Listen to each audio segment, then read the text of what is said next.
Praise be to God. We welcome all of you in the glorious name of our Lord and Savior, Jesus Christ. We also welcome on behalf of the Kodabakam Christian Brethren Assembly and the Gospel Literature Ministries Bookshop in Chennai. To begin with, let us start the meeting with a word of prayer. Our gracious and loving Heavenly Father, glorious God, we thank and praise Thee for this time that Thou hast granted unto us to come to Thy holy, righteous, almighty presence. O Father, we thank Thee for Thy word purifies us, for Thy word keeps us to understand, makes us to understand what is right and what is wrong. We thank Thee for Thy word, which is a light to our hearts, which enlightens our hearts. We thank Thee for Thy word, which continues to direct us, correct us, and teach us Thy will, so that Thy name may be glorified through us. Today also we have with us David Delphin Uncle, our Lord, the dear brother from Pondicherry, Bethel Assembly. We praise Thee and we glorify Thy name for our dear servant who's going to deliver the word of God, the Bible study, to the strength of the Holy Spirit. O Lord, may Thou continue to speak through him, and may the still small voice be heard, and we may rejoice in Thy presence. Pray for the singers, Lord, be with them also, and pray for all the participants who are going to join and who have already joined. Lord, we pray that Thy name may be glorified. Thank Thee and we praise Thee for everything. We glorify Thy great name. Father, we praise Thee, we honor Thee. We know we have a great God in Christ Jesus. Once again, we commit the whole session, today evening meeting, to the throne of grace. Be with us and guide us. We offer this prayer in the holy, righteous, and almighty name of our Lord and Savior Jesus Christ. Amen. We today have with us for singing my family. They will be singing. Tissy, my wife, and Doreen and Darren, my children. They will be singing the songs, two songs, Tamil songs. They will be singing for us. Over to the family, and we commit the time to them. Over to Tissy, Doreen, and Darren.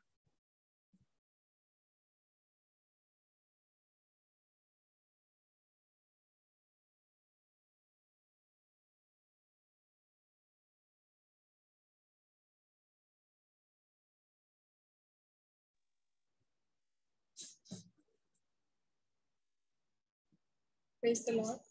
முதலாவதாக நான் உம்மிடத்தில் வந்த போதெல்லாம் பயம் என்னை விட்டு போனது என்று ஆரம்பிக்கும் பாடலை பாடி நான் கர்த்தரை துதிப்பேன்.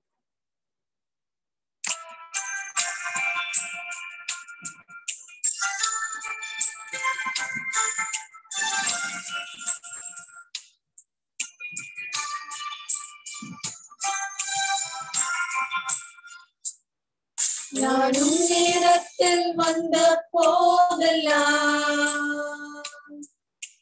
பயம் என்னை விட்டு போனதே.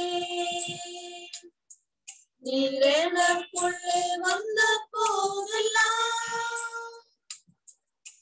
பாவம் என்னை விட்டு தொலைந்ததே.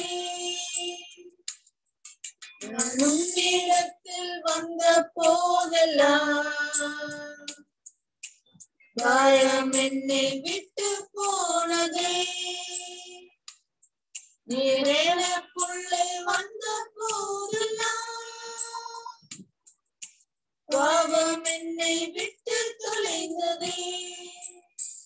உம்மோடு வாழ்வேன், உமக்காக வாழ்வேன், உம்மை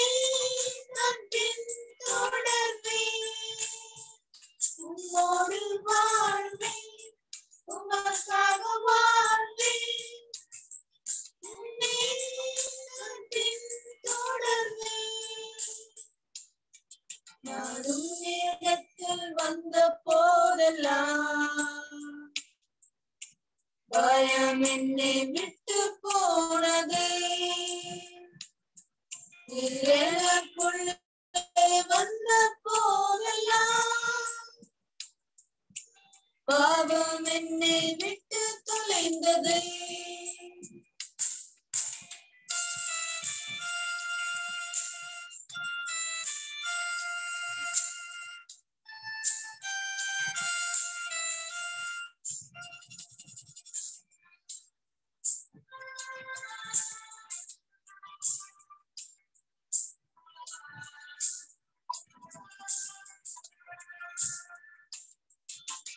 உண்மையான அன்பை நான் கண்டதே இல்லை. ஊற்றார் சுற்றார் அன்பில்லை, உண்மையும் இல்லை. உண்மையான அன்பை நான் கண்டதே இல்லை. ஊற்றார் சுற்றார் அன்பில்லை, உண்மையும் இல்லை. ஏங்கி ஏங்கி வாழ்ந்தேன், நேர்கத்தோடு வாழ்ந்தேன். ஏங்கி ஏங்கி வாழ்ந்தேன், நான் நேர்கத்தோடு வாழ்ந்தேன். அன்புக்காக ஏங்கியே அழைத்தேன் ஐயா. அன்புக்காக ஏங்கியே அழைத்தேன் ஐயா. உம்மோடு வாழ்வேன், உமக்காக வாழ்வேன். உம்மை நான் பின்தொடர்வேன். உம்மோடு வாழ்வேன், உமக்காக வாழ்வேன். உம்மை நான் பின்தொடர்வேன்.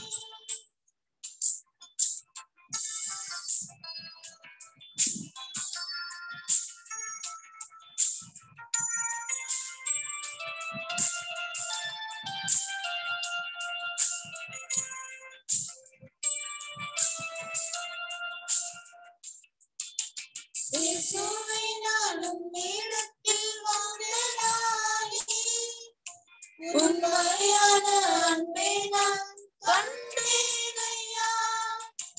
இயேசுவை நான் உம்மிடத்தில் வந்தேனாலே, உண்மையான அன்பை நான் கண்டேன் ஐயா.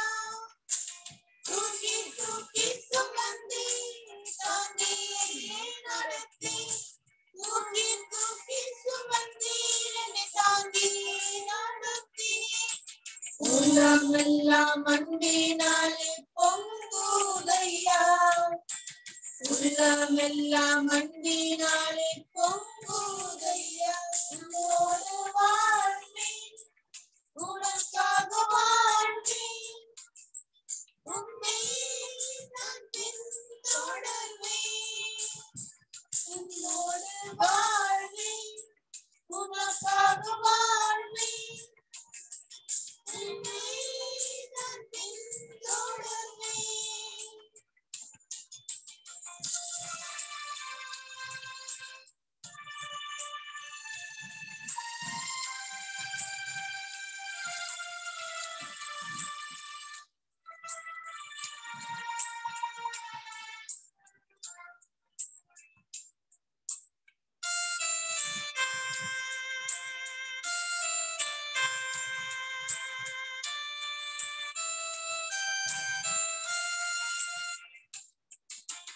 அன்புக்காக ஏங்குகின்ற உள்ளங்களை உம்மிடத்தில் சேர்க்கவே உயிர் வாழ்கின்றேன். அன்புக்காக ஏங்குகின்ற உள்ளங்களை உம்மிடத்தில் சேர்க்கவே உயிர் வாழ்கின்றேன். ஓடி ஓடி உழைப்பேன், உன்னை நன்மை சொல்வேன். ஓடி ஓடி உழைப்பேன், நான் உன்னை நன்மை சொல்வேன். ஊரெல்லாம் உன் நாமம் சொல்வேன் ஐயா. ஊரெல்லாம் உன் நாமம் சொல்வேன் ஐயா. உன்னோடு வாழ்வேன், உமக்காக வாழ்வேன். உம்மை நான் பின்தொடர்வேன். உன்னோடு வாழ்வேன், உமக்காக வாழ்வேன். உம்மை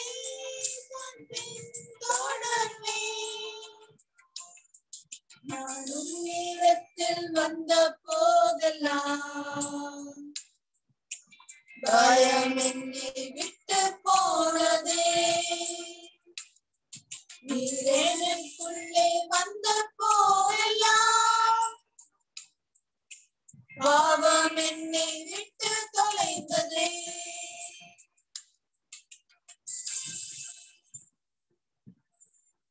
தொடர்ந்து தமிழ் பாடல் புத்தகத்திலே 187வது பாட்டை பாடுவோம்.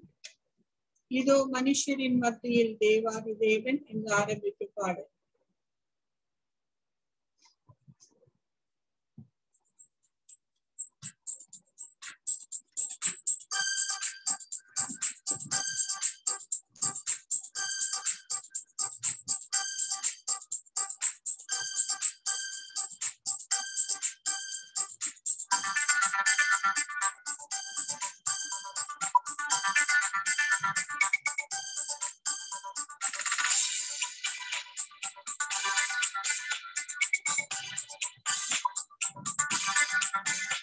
இதோ மனுஷரின் மத்தியில் தேவாதி தேவனே வாசம் செய்கிறாரே. இதோ மனுஷரின் மத்தியில் தேவாதி தேவனே வாசம் செய்கிறாரே. தேவன் தாமரிக்கும் ஸ்தலமே தம் ஜனத்தாரின் மத்தியிலாம். தேவன் தாமரிக்கும் ஸ்தலமே தம் ஜனத்தாரின் மத்தியிலாம். தேவன் தாம் அவர்கள் தேவனாயினும் கண்ணீர் யாவையும் துடைக்கிறாரே. தேவன் தாம் அவர்கள் தேவனாயினும் கண்ணீர் யாவையும் துடைக்கிறாரே. இதோ மனுஷரின் மத்தியில் தேவாதி தேவனே வாசம் செய்கிறாரே. இதோ மனுஷரின் மத்தியில் தேவாதி தேவனே வாசம் செய்கிறாரே.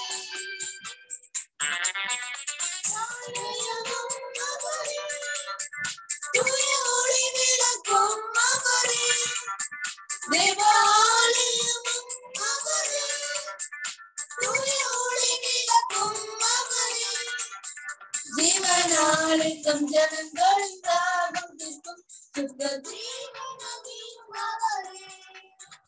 ஜீவனாலே தம் ஜனங்களின் தாகம் தீர்க்கும் சுத்த ஜீவனதியும் அவரே.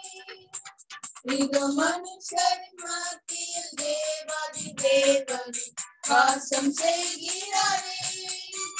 இதோ மனுஷரின் மத்தியில் தேவாதி தேவனே வாசம் செய்கிறாரே.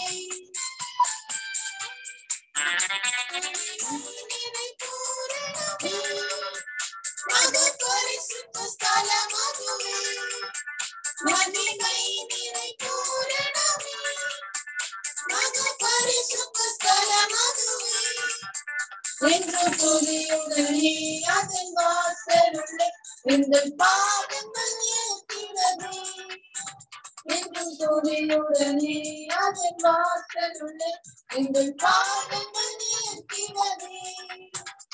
இதோ மனுஷரின் மத்தியில் தேவாதி தேவனே வாசம் செய்கிறாரே. இதோ மனுஷரின் மத்தியில் தேவாதி தேவனே வாசம் செய்கிறாரே.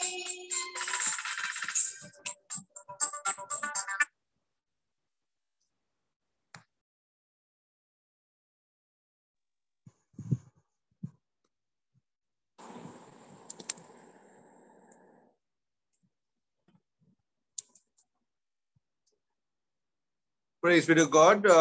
We thank my family for singing those two songs, the Tamil songs. May God's name be glorified through them.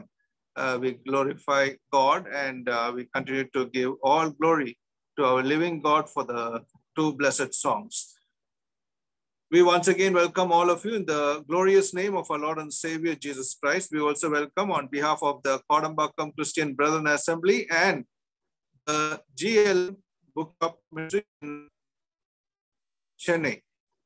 today also, as we had yesterday, we have with us our dear brother David Delphin, uncle from Pondicherry, from the long-standing assembly, Bethel Assembly in Pondicherry, and we praise God for him having accepted to preach the word of God, to teach us in the strength of the Lord from the word of God. And the topic the brother has taken is from 1 Timothy chapter 2 verse 6, ransom for all of all ages. So this is the title of the message, and we had seen yesterday all the matter, and we praise God for how God has dealt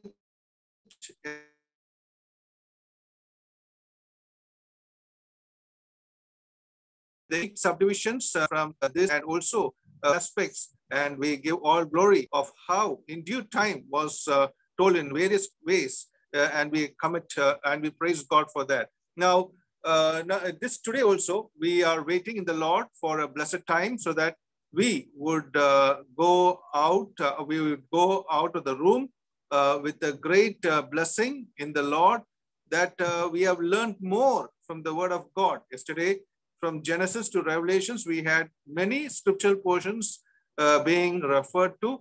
Today also, I believe the same would happen, and we praise God for what God is doing through such Bible studies. For the blessing of the message, I request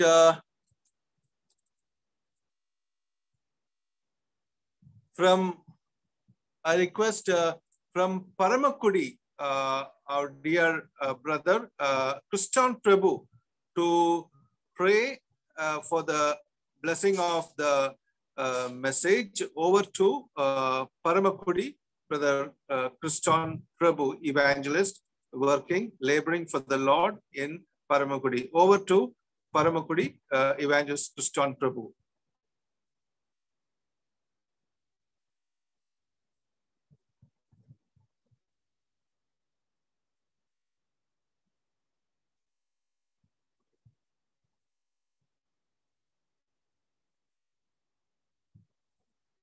I request Dr. Nagarajan Velu from, I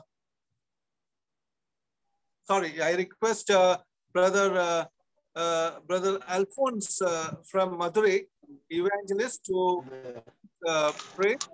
Yesterday, Dr. Nagarajan Velu prayed, so today I request Brother Alphonse to pray for the blessing of the message. Over to Madurai.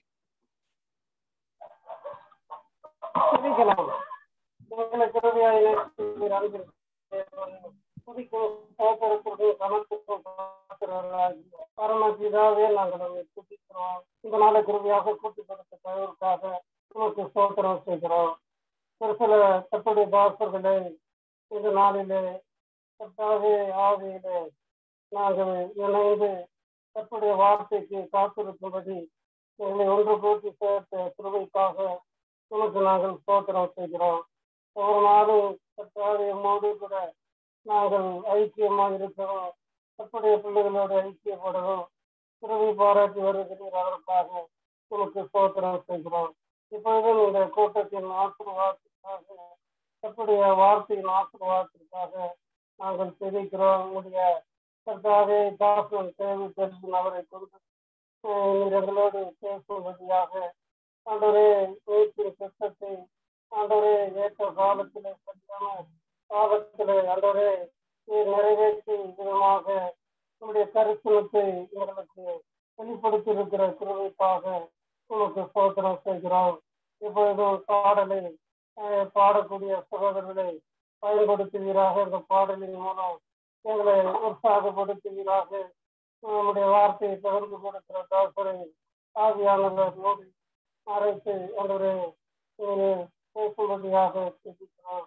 ஆண்டவரே இந்த கூட்டத்தை பொறுப்படுத்தி நடத்தக்கூடிய கோடம்பாக்கம் சபையாருக்காகவும் சீர்லம் ஊழியத்திற்காகவும் ஆண்டவரே நாங்கள் ஸ்தோத்திரம் செய்கிறோம். அவர்களையும் ஆசீர்வதிக்கிறாக. இறந்திருக்கிற ஒவ்வொருவர்களையும் நீர் ஆசீர்வதிக்கிறாக. அடியனுக்கும் ஆண்டவரே இந்த நேரமும் ஆண்டவரே உடைய பிரசனத்தின் ஆசீர்வாதம் என்னோட கூட இருந்து பயன்படுத்தும்படியாக என்னுடைய கருத்திலே ஒத்துழைத்து கர்த்தராகிய இயேசு கிறிஸ்து நாமத்தினால் தாழ்மையோடு வேண்டிக் கொள்கிறேன் பரலோகத்திற்காக. ஆமென். Thank you, Brother Alphonse, evangelist from Madurai, for the blessing of the message prayer. Now over to Pondicherry, Brother David Delphin, uncle.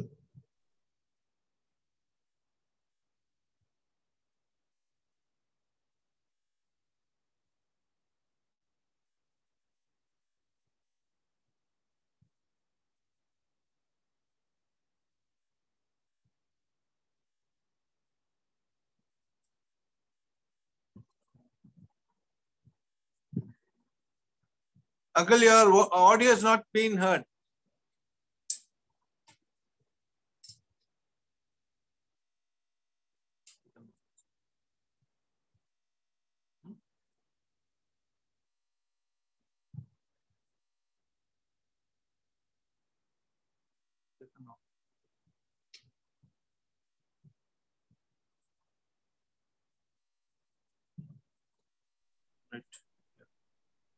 Praise the Lord, brother. Okay, uncle. Yeah. Now it's audible. Okay. Yeah. Thank you. Okay, thank you. அக்கிரமங்களினாலும் பாவங்களினாலும் மரித்தவர்களாய் இருந்த நம்மை கூட உயிர்த்து உன்னதங்களில அமர செய்த தேவனுடைய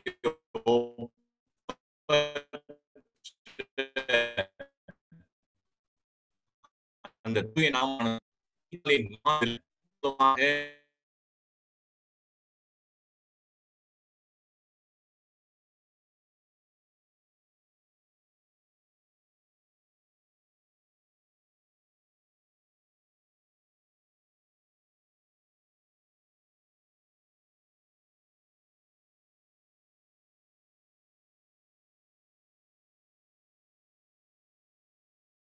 கர்த்தர் ஆசீர்வதித்து அதை வழிநடத்தி வந்திருக்கிறார். அதற்காக நம் கர்த்தருக்கு நன்றி செலுத்துவோம்.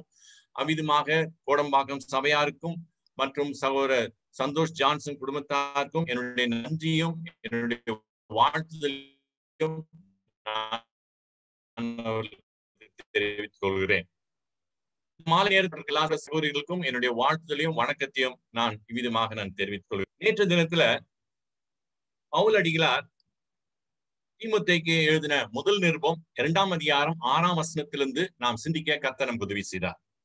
ஒரே வசனத்தை நாம் எடுத்துக்கொண்டோம். அந்த ஒரு வசனத்துல ஒரு பதத்தை நாம் எடுத்துக்கொண்டு சிந்தித்தோம். அந்த வசனத்தை நான் மீண்டும் உங்களுக்கு வாசிக்கிறேன். அதே வசனத்துல அதே பதத்தை இன்றைக்கு எடுத்துக்கொண்டு நாம் தொடர்ந்து தியானிக்க இருக்கிறோம். தேவன் தாமே இந்த சிந்தனை வேலையை, இந்த வேத ஆராய்ச்சி நேரத்தை நமக்கு எல்லா நிலமும் ஆசீர்வதித்து கொடுப்பாராக. அந்த வசனத்தை நான் வாசிக்கிறேன். First Timothy chapter 2 verse 6 தமிழ்ல வாசிக்கிறேன். எல்லாரையும் மீட்கும் பொருளாக தம்மை ஒப்பு கொடுத்த மனுஷனாகிய கிறிஸ்து இயேசு அவரே. இதற்குரிய சாட்சி ஏற்ற காலங்களில விளங்கி வருகிறது. இங்கு நாம் பார்க்கும்பொழுது மீட்கும் பொருளை குறித்து நாம் பார்த்தோம். அந்த மீட்கும் பொருள் கர்த்தராகிய இயேசு கிறிஸ்து. அவர் எல்லாருக்கும் எல்லா காலங்களிலும் எல்லா மனிதருக்கும் அவர் தேவையாயிருக்கிறார். அவரை குறித்த சாட்சி எல்லா காலங்களிலும் விளங்கி வந்ததை குறித்து நேற்று தினத்துல நாம் சிந்தித்தோம். Who gave himself a ransom for all to be testified in due time. அந்த மீட்கும் பொருளை குறித்து நாம் நேற்று தினத்திலே சிந்திக்க கர்த்தர் நமக்கு உதவி செய்தார். இதற்குரிய சாட்சி ஏற்ற காலங்களிலே விளங்கி வந்ததை குறித்து நாம் சிந்தித்தோம். காலம், வேலை என்ற அந்த பதங்களை எடுத்துக்கொண்டு நாம் சிந்தித்தோம். காலம் நிறைவேறின பொழுது தம்முடைய குமாரனாகிய கர்த்தராகிய இயேசு கிறிஸ்துவை தேவன் அனுப்பினார் என்று நாம் பார்த்தோம். குறித்த காலத்துல கிறிஸ்து அக்கிரமக்காரருக்காக மரித்தார் என்று நாம் பார்த்தோம். வேலை வந்த பொழுது ஆண்டவராகிய இயேசு கிறிஸ்து தன்னுடைய 12 அப்போஸ்தலரோடு கூட பந்தி இருந்தார் என்று நாம் பார்த்தோம். அடுத்ததாக என் வேலை இன்னும் வரவில்லை என்றும் நாம் சிந்தித்தோம். தகுந்த காலத்துல நிறைவேற போகிற வார்த்தைகளை குறித்து விசுவாசியாதபடினால் என்று நாம் பார்த்தோம். இவ்விதமாக வேலை, காலம் என்ற பதங்களை நாம் எடுத்துக்கொண்டு நாம் சிந்தித்தோம். அது மாத்திரமல்ல, காலங்களை நாம் 8 வகையாக நாம் பிரித்து அதுல 2 காலங்களை எடுத்துக்கொண்டு நாம் சிந்தித்தோம். ஒன்று ஜலப்பிரளயத்துக்கு முந்தின காலம். அந்த ஜலப்பிரளயத்துக்கு முந்தின காலத்துல என்ன நடந்தது? ஏதேனில அடிக்கப்பட்ட மிருகத்தை குறித்து நாம் சிந்தித்தோம். அந்த மிருகம் மீட்கும் பொருளாகிய கர்த்தராகிய இயேசு கிறிஸ்துவை குறித்து சாட்சி பகரக்கூடியதா இருக்கிறது என்றும் நாம் பார்த்தோம். அடுத்ததாக ஆபேலுடைய காணிக்கையை நாம் பார்த்தோம். அந்த ஆபேலுடைய காணிக்கை மீட்கும் பொருளாகிய கர்த்தராகிய இயேசு கிறிஸ்துவை குறித்து அது சாட்சி பகரக்கூடியதா இருக்கிறது என்பதை குறித்தும் நாம் பார்த்தோம். நோவாவினுடைய பேழையை நாம் பார்த்தோம். அதுவும் மீட்கும் பொருளாகிய கர்த்தராகிய இயேசு கிறிஸ்துவை குறித்து அது சாட்சி பகரக்கூடியதா இருக்கிறது. நோவா நீதியை குறித்து அறிவித்தான். அந்த நீதி கர்த்தராகிய இயேசு கிறிஸ்து என்பதை குறித்து நாம் சிந்தித்தோம். அடுத்தபடியாக முற்பிதாக்களின் காலத்தை நாம் பார்த்தோம். அந்த முற்பிதாக்களின் காலத்துல ஆபிரகாமினுடைய ஆசீர்வாதத்தை குறித்து நாம் சிந்தித்தோம். பூமியில் உள்ள வம்சங்கள் எல்லாம் உனக்கு ஆசீர்வதிக்கப்படும். இந்த ஆசீர்வாதம் எதை காண்பிக்கிறது? மீட்கும் பொருளாகிய கர்த்தராகிய இயேசு கிறிஸ்துவை குறித்து காண்பிக்கும். அந்த ஆண்டவராகிய இயேசு கிறிஸ்துவை குறித்து நாம் பார்க்கும்போது சுவிசேஷம் அங்கு ஆபிரகாமுக்கு முன் அறிவிக்கப்பட்டது என்று நாம் பார்த்தோம். முன்னே என்ற பதத்தை நாம் ரோமர் நிருபத்திலே நாம் வாசித்தோம். அப்ப முன்னே என்றால் அது முன்பதாக அறிவிக்கப்பட்டது. அது வாக்குத்தத்தம் மட்டுமல்ல, ஒரு ஆணையாக கொடுக்கப்பட்டது. அந்த மீட்கும் பொருள் ஒரு ஆணையாக கொடுக்கப்பட்டது என்பதை நாம் பார்த்தோம். அது ஒரு ஆணை மட்டுமல்ல, அது ஆபிரகாமோடு தேவன் செய்து கொண்ட உடன்படிக்கை என்றும் நாம் அதை சிந்திக்க நேற்று தினத்துல கர்த்தர் நமக்கு உதவி செய்தார். இந்த நாளிலும் நாம் தொடர்ந்து அதை குறித்து நாம் சிந்திக்க இருக்கிறோம். தேவன் தாமே நமக்கு உதவி செய்வாராக. இந்த நாளில ஆபிரகாமினுடைய சோதனை நாம் எடுத்துக்கொள்வோம். ஆபிரகாமின் சோதனை ஆதியாகமம் புத்தகம் 22ஆம் அதிகாரத்துல நாம் பார்க்கும்போது கர்த்தர் ஆபிரகாமை சோதித்தார் என்று நாம் வாசிக்கிறோம். அந்த அதிகாரம் அப்படிதான் ஆரம்பிக்கும். கர்த்தர் ஆபிரகாமை சோதித்தார். அப்ப ஆபிரகாமின் சோதனை என்பது அல்லது ஆபிரகாமுக்கு தேவன் கொடுத்த அந்த சோதனை என்பது அதை எதை காண்பிக்கிறது என்றால் மீட்கும் பொருளாகிய கர்த்தராகிய இயேசு கிறிஸ்துவை குறித்து அறிவிக்கக்கூடியதாகவும் சாட்சி பகரக்கூடியதாகவும் இருக்கிறது. Testing of Abraham reveals a ransom. சரி, அதுக்கு நாம் வருவோம். ஆபிரகாம் ஈசாக்கை மோரியா மலையில பலி செலுத்துகிறான். Abraham offered Isaac as a sacrifice on the Mount Moriah. இங்கு ஆபிரகாம் ஈசாக்கை மோரியா மலையில பலி செலுத்துகிற அந்த காரியத்தை நாம் பார்க்கும்போது அந்த சம்பவம், அதாவது ஈசாக்கை ஆபிரகாம் மோரியா மலையில பலி செலுத்தக்கூடிய அந்த சம்பவம், அந்த காரியம் நேரடியாக அந்த மீட்கும் பொருளை நமக்கு சாட்சி பகரக்கூடியதா இருக்கிறது. நேரடியாக சொல்லக்கூடியதா இருக்கிறது. அந்த வசனத்துக்கு நாம் வருவோம். ஆதியாகமம் 22ஆம் அதிகாரம் 12ஆம் வசனத்தை நான் வாசிக்கலாம். Genesis chapter 22 verse 12 நாம் இப்பொழுது வாசிக்க இருக்கிறோம். 12ஆம் வசனம். அப்பொழுது அவர், பிள்ளையாண்டான் மேல் உன் கையை போடாதே, அவனுக்கு ஒன்றும் செய்யாதே, நீ அவனை உன் புத்திரன் என்றும் உன் ஏகசுதன் என்றும் பாராமல் எனக்காக ஒப்பு கொடுத்தபடியால் நீ தேவனுக்கு பயப்படுகிறவன் என்று இப்பொழுது அறிந்திருக்கிறேன் என்றார். இங்கு மோரியா மலையில ஆபிரகாம் ஈசாக்கை பலியிடக்கூடிய ஒரு காரியத்தை நாம் இங்க பார்க்கிறோம். அந்த அதிகாரம் ஃபுல்லா படிக்கும் போது மிக தெளிவாக இருக்கும். ஆனால் இப்போது நேரம் இல்லாதனால நாம் 12ஆம் வசனத்தை மட்டும் நாம் எடுத்துக்கொள்வோம். இங்கு சொல்லப்படுகிற ஒரு காரியத்தை நாம் வாசிக்கும் பொழுது ஆபிரகாம் ஈசாக்கை பலியிடும்படியாக அழைத்து செல்கிறான். அவ்விதமாக அந்த வாலிபனை அவன் அழைத்து செல்லும் பொழுது, தன்னுடைய மகனை அழைத்து செல்லும் பொழுது, மகன் ஒருவேளை பல கேள்விகளை கேட்டிருக்கலாம். அதற்கு பயந்து நான் இதற்கு ஒத்துக்கொள்ள மாட்டேன் என்று சொல்லி அவன் ஓடி போயிருக்கலாம், தகராறு பண்ணியிருக்கலாம், பிரச்சனை செய்திருக்கலாம். ஆனால் ஆபிரகாமுக்கு ஈசாக்கு எந்த நிலைமையும் எந்த பிரச்சனையும் கொடுக்கவில்லை. பதிலாக ஈசாக்கு ஆபிரகாமுக்கு கீழ்ப்படிந்தான் என்று நாம் வாசிக்கிறோம். அப்ப இங்கு செலுத்தப்பட்ட அந்த பலியை நாம் பார்க்கும்போது ஈசாக்கினுடைய கீழ்ப்படிதலை அது நமக்கு காண்பிக்கக்கூடியதா இருக்கு. ஈசாக்கு ஆபிரகாமுக்கு முற்றிலுமாக தன்னை ஒப்பு கொடுத்து தன்னையே பலி செலுத்தும்படியாக இருந்த அந்த ஆபிரகாமுக்கு அவன் முற்றிலுமாய் கீழ்ப்படிந்தான் என்றுதான் இங்கு நாம் வாசிக்கிறோம். அப்ப இங்கு நாம் பார்க்கக்கூடிய காரியம் என்னவென்றால் ஈசாக்கினுடைய கீழ்ப்படிதல். ஈசாக்கினுடைய கீழ்ப்படிதல் யாருடைய கீழ்ப்படிதலுக்கு அது ஒப்பாய் இருக்கிறது என்றால் குமாரனாகிய கிறிஸ்து இயேசுவினுடைய கீழ்ப்படிதலுக்கு அது ஒப்பாய் இருக்கிறது. Obedience of Isaac is the type of Christ obedience. எப்படி நாம் சொல்ல முடியும்?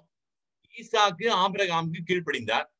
ஆபிரகாம் ஈசாக்கை பலி செலுத்த முற்பட்டார். அது தேவனுடைய கட்டளையாயிருந்தது, அதுக்கு கீழ்ப்படிந்தார். ஆனால் இங்கு ஈசாக்கு எந்த எதிர்ப்பும் தெரிவிக்கவில்லை, எந்த தகராறு எந்த பிரச்சனையும் செய்யவில்லை. தகப்பன் சொன்ன வார்த்தைக்கு ஈசாக்கு முற்றிலுமாய் கீழ்ப்படிந்தான் என்று பார்க்கிறோம். சரி, அவ்விதமாக ஆபிரகாம் தன் குமாரனை பலியிடுவது பிதாவாகிய தேவன் தன் குமாரனை சிலுவையில அறைய ஒப்பு கொடுப்பதற்கு அது ஒத்து இருக்கிறதாக நாம் பார்க்கிறோம்.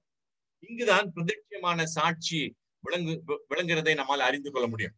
நாம் வசனத்துக்கு நாம் வருவோம். எபிரேயர் 11ஆம் அதிகாரம் 19ஆம் வசனத்தை நாம் வாசிக்கும் பொழுது, Hebrew chapter 11 verse 19, நாம் என்ன வாசிக்கிறோம்? தனக்கு ஒரே பேரானவனையே பலியாக ஒப்பு கொடுத்தான். யாரை குறித்து சொல்லப்படுகிறது? ஆபிரகாமை குறித்து சொல்லப்படுகிறது. தனக்கு ஒரே பேரானவனையே பலியாக ஒப்பு கொடுத்தான், மரித்தோரிலிருந்து அவனை பாவனையாக திரும்பவும் பெற்றுக் கொண்டான். அப்ப ஆதியாகமத்துல நான் வாசிக்கும் பொழுது அங்கு ஆபிரகாம் ஈசாக்கை பலியிடுகிறான். அந்த பலியிடுகிற நேரத்துல ஈசாக்கு தன்னை முற்றிலுமாக அந்த பலிக்கு ஒப்பு கொடுக்கிறான். ஈசாக்கினுடைய கீழ்ப்படிதலை குறித்து நாம் வாசிக்கிறோம். இங்கு ஆண்டவராகிய இயேசு கிறிஸ்துவை குறித்து நாம் வாசிக்கும் பொழுது அவர் நமக்காக அந்த கல்வாரி சிலுவையில மனுக்குலத்தினுடைய பாவத்தை ஏற்றுக்கொண்டு நமக்காக அவர் மரித்தார் என்று நாம் வேதத்துல வாசிக்கிறோம். அப்ப இங்கு குமாரனாகிய கிறிஸ்து இயேசு பிதாவாகிய தேவனுடைய கட்டளைக்கு அவர் தன்னை முற்றிலுமாய் அவர் ஒப்பு கொடுத்தார். மோரியா மலை காட்சி எதை காண்பிக்கிறது என்றால், மீட்கும் பொருளாகிய கிறிஸ்து இயேசுவின் மரணம், அவருடைய உயிர்த்தெழுதலை அது சித்தரிக்கக்கூடியதா இருக்கிறது. பிரியமானவர்களே, இவ்விதமாக தான் மீட்கும் பொருளை பற்றிய சாட்சி ஏற்ற காலங்களில அது விளங்கி கொண்டு வந்தே இருக்கிறது. அப்ப குமாரனாகிய கிறிஸ்துவும் பிதாவுடைய சித்தத்தை ஏற்றவராக அவர் அங்கு நமக்காக சிலுவையில மரிக்கிறதை நான் பார்க்கிறோம். தனி பலியாக ஒப்பு கொடுக்கிறதை நான் பார்க்கிறோம். பரலோகத்துல ஒரு கேள்வி எழுந்தது, என் நிமித்தம் யார் போவார்?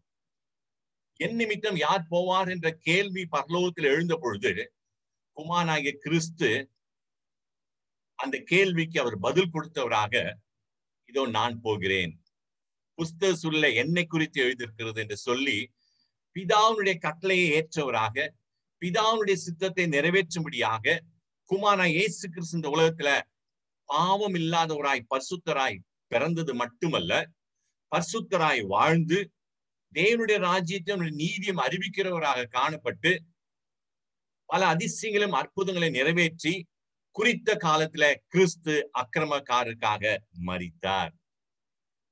இங்குதாங்க அவருடைய கீழ்ப்படிதலை நாம் பார்க்கிறோம்.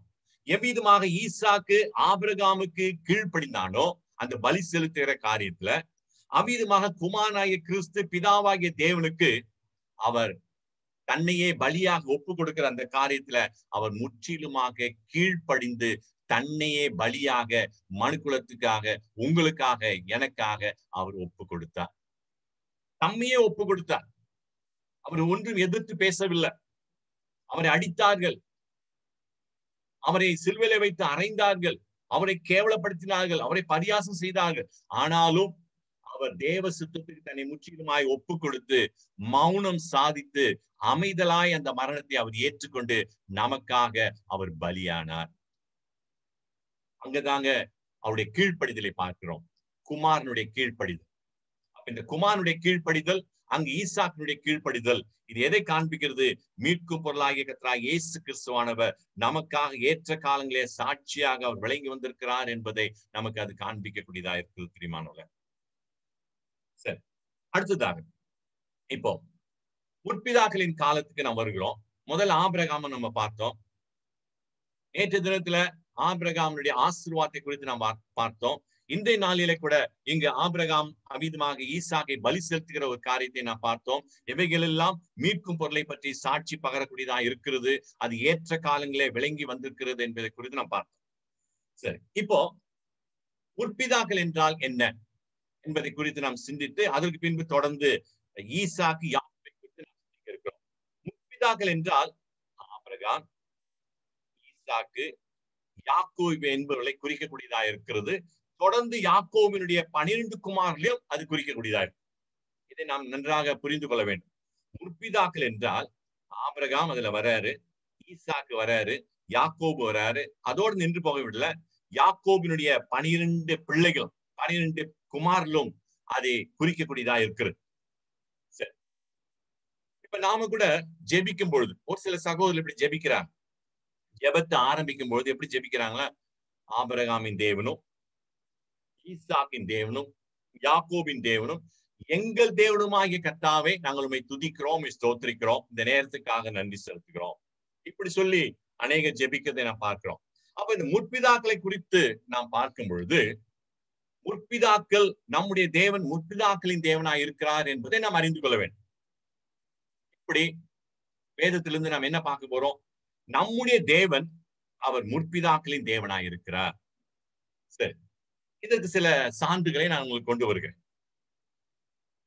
யாத்ராகம புத்தகம் 3ஆம் அதிகாரம் 1-6 வரைக்கும் நான் வாசிக்கும் போது Exodus chapter 3 from verse 1 to 6 நாம் இவ்விதமாக வாசிக்கிறோம். எல்லா வசனத்தையும் நான் வாசிக்க போவதில்லை. அதனுடைய கருத்தை நான் உங்களுக்கு சுருக்கமா சொல்றேன். இங்க மோசேயை நான் பார்க்கிறோம். அந்த அதிகாரத்துல 3ஆம் அதிகாரத்துல மோசேயை நான் பார்க்கிறோம். எவ்விதமாக பார்க்கிறோம் என்றால் ஆடுகளை மேய்க்கக்கூடிய ஒரு மனுஷனாக மோசேயை நாம் பார்க்கிறோம். தன் மாமனாகிய எத்ரோவின் ஆடுகளை மோசே மேய்த்து வந்தான் என்று அந்த வசனங்களிலே சொல்லப்படுகிறது. அடுத்து அவன் தேவ பர்வதமாகிய ஓரே மட்டும் வருகிறான். எப்ப அந்த ஆடுகளை மேய்த்து கொண்டு ஓரே மட்டும் வருகிறான். அங்கு கர்த்தருடைய தூதனானவர் முட்செடியிலிருந்து அவனுக்கு ஒரு தரிசனத்தை கொடுக்கிறாரு. ஒரு தரிசனத்தை கொடுக்கிறார். அந்த முட்செடி பற்றி எரிந்து கொண்டிருக்கிறது. ஆனால் அது வெந்து போகவில்லை, எரிந்து சாம்பலாக போகவில்லை. அது எரிந்து கொண்டிருக்கிறது. அது பச்சையாகவே அது எரிந்து கொண்டிருக்கிறது. இது ஒரு அதிசயமாக அவனுக்கு காணப்பட்டது. உடனே அந்த அதிசயத்தை பார்க்கும்படியாக மோசே என்ன செய்யறாருங்களா? கிட்ட போறாருங்க. அந்த அற்புத காட்சியை நான் பார்க்க வேண்டும் என்று சொல்லி அவர் முன்னே செல்கிறார். அப்பொழுது முட்செடியிலிருந்து தேவன் அங்கு பேசுறாரு.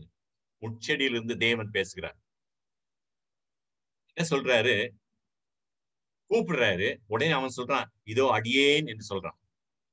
அப்ப அவர் சொல்ற காரியம், கிட்டே வராதே, நீ நெருங்கி வராதே, உன் கால்களில் இருக்கிற பாதரட்சியை நீ கழற்றி போட்டு விட்டு இங்கே வா, ஏனென்றால் நீ நின்று கொண்டிருக்க முடியாத அந்த இடம் பரிசுத்த பூமி என்கிறான். உடனே அவன் அவ்விதமாக செய்கிறான். அப்பொழுதுதான் அந்த தேவன் தன்னை பற்றி அவனுக்கு சொல்லுகிற ஒரு வார்த்தையை நாம் இங்கு வாசிக்கிறோம். தன்னை பற்றி கொடுக்கிற சாட்சியை நாம் பார்க்கிறோம். அந்த சாட்சி என்ன? அங்க வசனத்துல வாசிக்கிறோம், 5ஆம் வசனத்துல வாசிக்கிறோம், நான் ஆபிரகாமின் தேவனும். தேவன் நேரடியா சொல்றாருங்க மோசே கிட்ட, நான் ஆபிரகாமின் தேவனும் ஈசாக்கின் தேவனும் யாக்கோபின் தேவனுமாகிய உன் பிதாக்களுடைய தேவனாயிருக்கிறேன் என்று சாட்சி சொல்கிறார். இதாங்க. அப்ப இங்கு தன்னை குறித்து அவர் அறிமுகப்படுத்தும் பொழுது நான் ஆபிரகாமின் தேவன் என்று சொல்கிறார், ஈசாக்கின் தேவன் என்று சொல்கிறார், யாக்கோபின் தேவன் என்று சொல்கிறார். அதோடு விட்டுல உன் பிதாக்களுடைய தேவனுமாயிருக்கிறேன் என்று அங்க சொல்லி தன்னையே அவனுக்கு அறிமுகப்படுத்துகிறதை, தான் யார் என்பதை அறிமுகப்படுத்துகிறதை நாம் இங்க பார்க்கிறோம். சரி, I am the God of thy father, the God of Abraham, the God of Isaac and the God of Jacob என்று மிக தெளிவாக அங்க சொல்லுகிறதை நாம் பார்க்கிறோம்.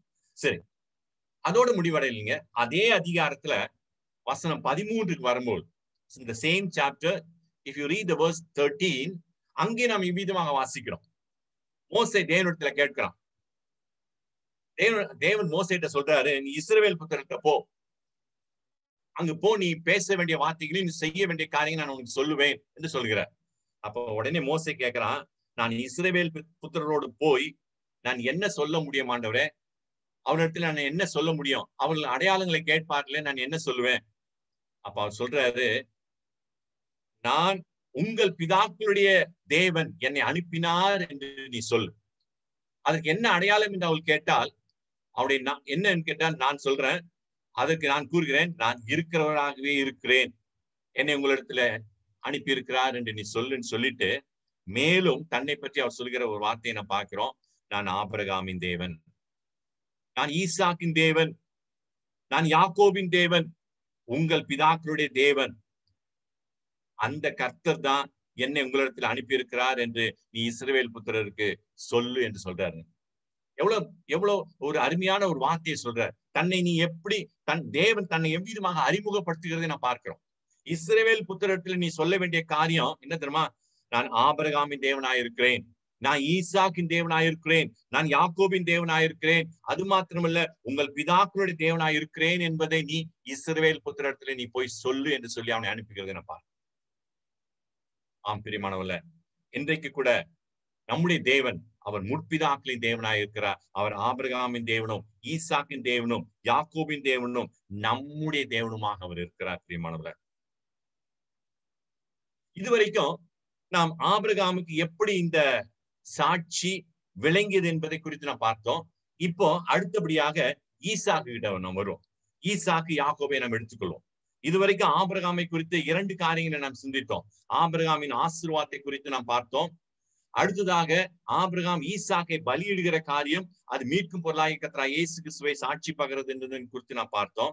இப்போ ஈசாக்கையும் யாக்கோபையும் நம்முடைய தியானத்துக்கு என்று நாம் தொடர்ந்து நாம் எடுத்துக்கொள்ளலாம். சரி, இங்கு ஆபிரகாமுக்கு தேவன் எந்த வார்த்தையை சொன்னாரோ, ஆபிரகாமுக்கு தேவன் எந்த வாக்குத்தத்தத்தை கொடுத்தாரோ, ஆபிரகாமோடு கூட தேவன் எந்த உடன்படிக்கையை செய்து கொண்டாரோ, அத்தனையும் ஈசாக்குக்கும் யாக்கோபுக்கும் அது பொருந்தக்கூடியதா இருக்கிறது. பிரியமானவர்களே, இதை நாம் நன்கு அறிந்து கொள்ள வேண்டும். ஆபிரகாமுக்கு சொன்ன அத்தனை வார்த்தைகளும், ஆபிரகாமுக்கு கொடுத்த வாக்குத்தத்தமும், ஆபிரகாமோடு தேவன் செய்த உடன்படிக்கையும் இப்போ ஈசாக்குக்கும் யாக்கோபுக்கும் அது பொருந்தக்கூடியதா இருக்கிறது. சரி, இப்ப நாம் பார்க்கலாம். தேவன் அதே உடன்படிக்கையும் அதே வாக்குத்தத்தையும் ஈசாக்கோடும் யாக்கோவோடும் செய்திருக்கிறார் என்று நாம் வேதத்துல வாசிக்கிறோம். ஆபிரகாமோடு கூட தேவன் எந்த வாக்கை கொடுத்து எந்த உடன்படிக்கையை செய்து கொண்டாரோ, அதே வாக்குத்ததும் அதே உடன்படிக்கையும் ஈசாக்கோடும் யாக்கோபோடும் அவர் செய்திருக்கிறார். எனவே ஈசாக்கும் யாக்கோவும் அவர்கள் காலத்திலேயும் மீட்கும் பொருளை பற்றிய வெளிப்பாடு உடையவர்களாகவே இருந்திருக்கிறார். எவ்விதமாக ஆபிரகாமுக்கு அந்த மீட்கும் பொருளை குறித்தான அந்த காரியம் அவனுக்கு வெளிப்படுத்தப்பட்டிருந்ததோ, அவ்விதமாக ஈசாக்குக்கும் யாக்கோபுக்கும் அந்த மீட்கும் பொருளை பற்றிய வெளிப்பாடு உடையவர்களாகவே அவர் வாழ்ந்திருக்கிறார். அப்ப எல்லாருக்கும் அந்த வெளிப்பாடு அவளுக்கு கிடைத்திருக்கிறது.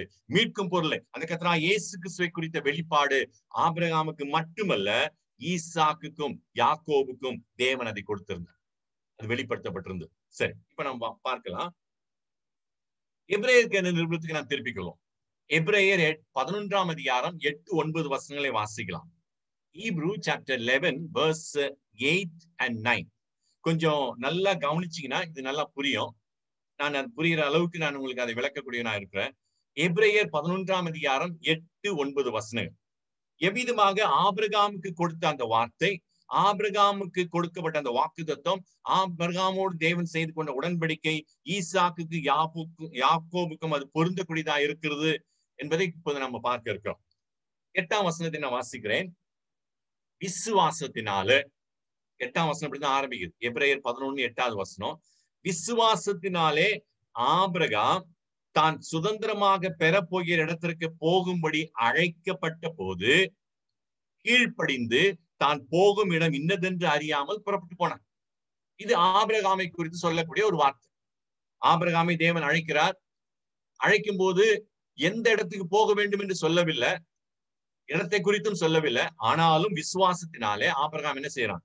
புறப்பட்டு போகிறான் என்று நான் பார்க்கிறேன். சரி, 9ஆம் வசனத்துக்கு வரும்பொழுது, அதே அதிகாரம் 9ஆம் வசனத்துக்கு வரும்பொழுது அங்க நம்ம என்ன பார்க்கிறோம்? விசுவாசத்தினாலே அவன் வாக்குத்தத்தம் பண்ணப்பட்ட தேசத்துல பரதேசியை போல சஞ்சரித்து. யாரு? ஆபிரகாம். அழைக்கப்பட்ட தேசத்துக்கு போயிட்டான். அவர் கூப்பிட்ட தேசத்துக்கு அவன் போயிட்டான். அந்த தேசத்துல அவன் வாக்கு பண்ணப்பட்ட அந்த தேசத்துல அவன் எப்படி இருக்கிறான்னு கேட்டா ஒரு பரதேசியா இருக்கிறாங்க. ஒரு பரதேசியா. சரி, பரதேசியாய் வாழ்ந்து பரதேசியாய் சஞ்சரித்து அந்த வாக்குத்தத்தத்திற்கு உடன் சுதந்திரராகிய ஈசாக்கோடும் யாக்கோபோடும் கூடாரங்களிலே குடியிருந்தார். பாருங்க, யாருடைய பேர் வருது? மறுபடியும் ஈசாக்கினுடைய பேரும் யாக்கோபுடைய பேரும் வருது. அதுக்கு நடுவுல ஒரு வார்த்தை வருது, அந்த வாக்குத்தத்தத்திற்கு உடன் சுதந்திரராகி. எந்த வாக்குத்தத்தத்திற்கு? ஆபிரகாமுக்கு தேவன் எந்த வாக்குத்தத்தத்தை கொடுத்தாரோ அந்த வாக்குத்தத்தத்திற்கு ஈசாக்கோடும் யாக்கோபோடும் கூட கூடாரங்களில அவன் குடியிருந்தான். அவனுடைய அர்த்தம் என்ன? அந்த கொடுக்கப்பட்ட வாக்குத்தத்தத்திற்கு அவன் உடன் சுதந்திரராய் காணப்பட்டார்கள், ஈசாக்கும் யாக்கோபு. இதனுடைய அர்த்தம். அப்ப ஆபிரகாமுக்கு தேவன் எந்த வாக்குத்தத்தத்தை கொடுத்தாரோ அதே வாக்குத்தத்தம் ஈசாக்குக்கும் யாக்கோபுக்கும் அது பொருந்தக்கூடியதா இருக்கிறது.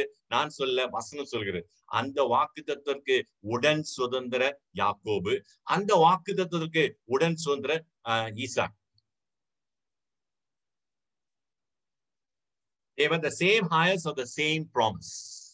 அப்ப தேவன் ஆபிரகாமோடு செய்து கொண்ட உடன்படிக்கைக்கும் வாக்கு தத்தத்திற்கும் அவர்கள் அவிதமாக அவர்கள் உடன் சுதந்திராய் இருந்தார்கள், உடன் பங்காளிகளாய் இருந்தார்.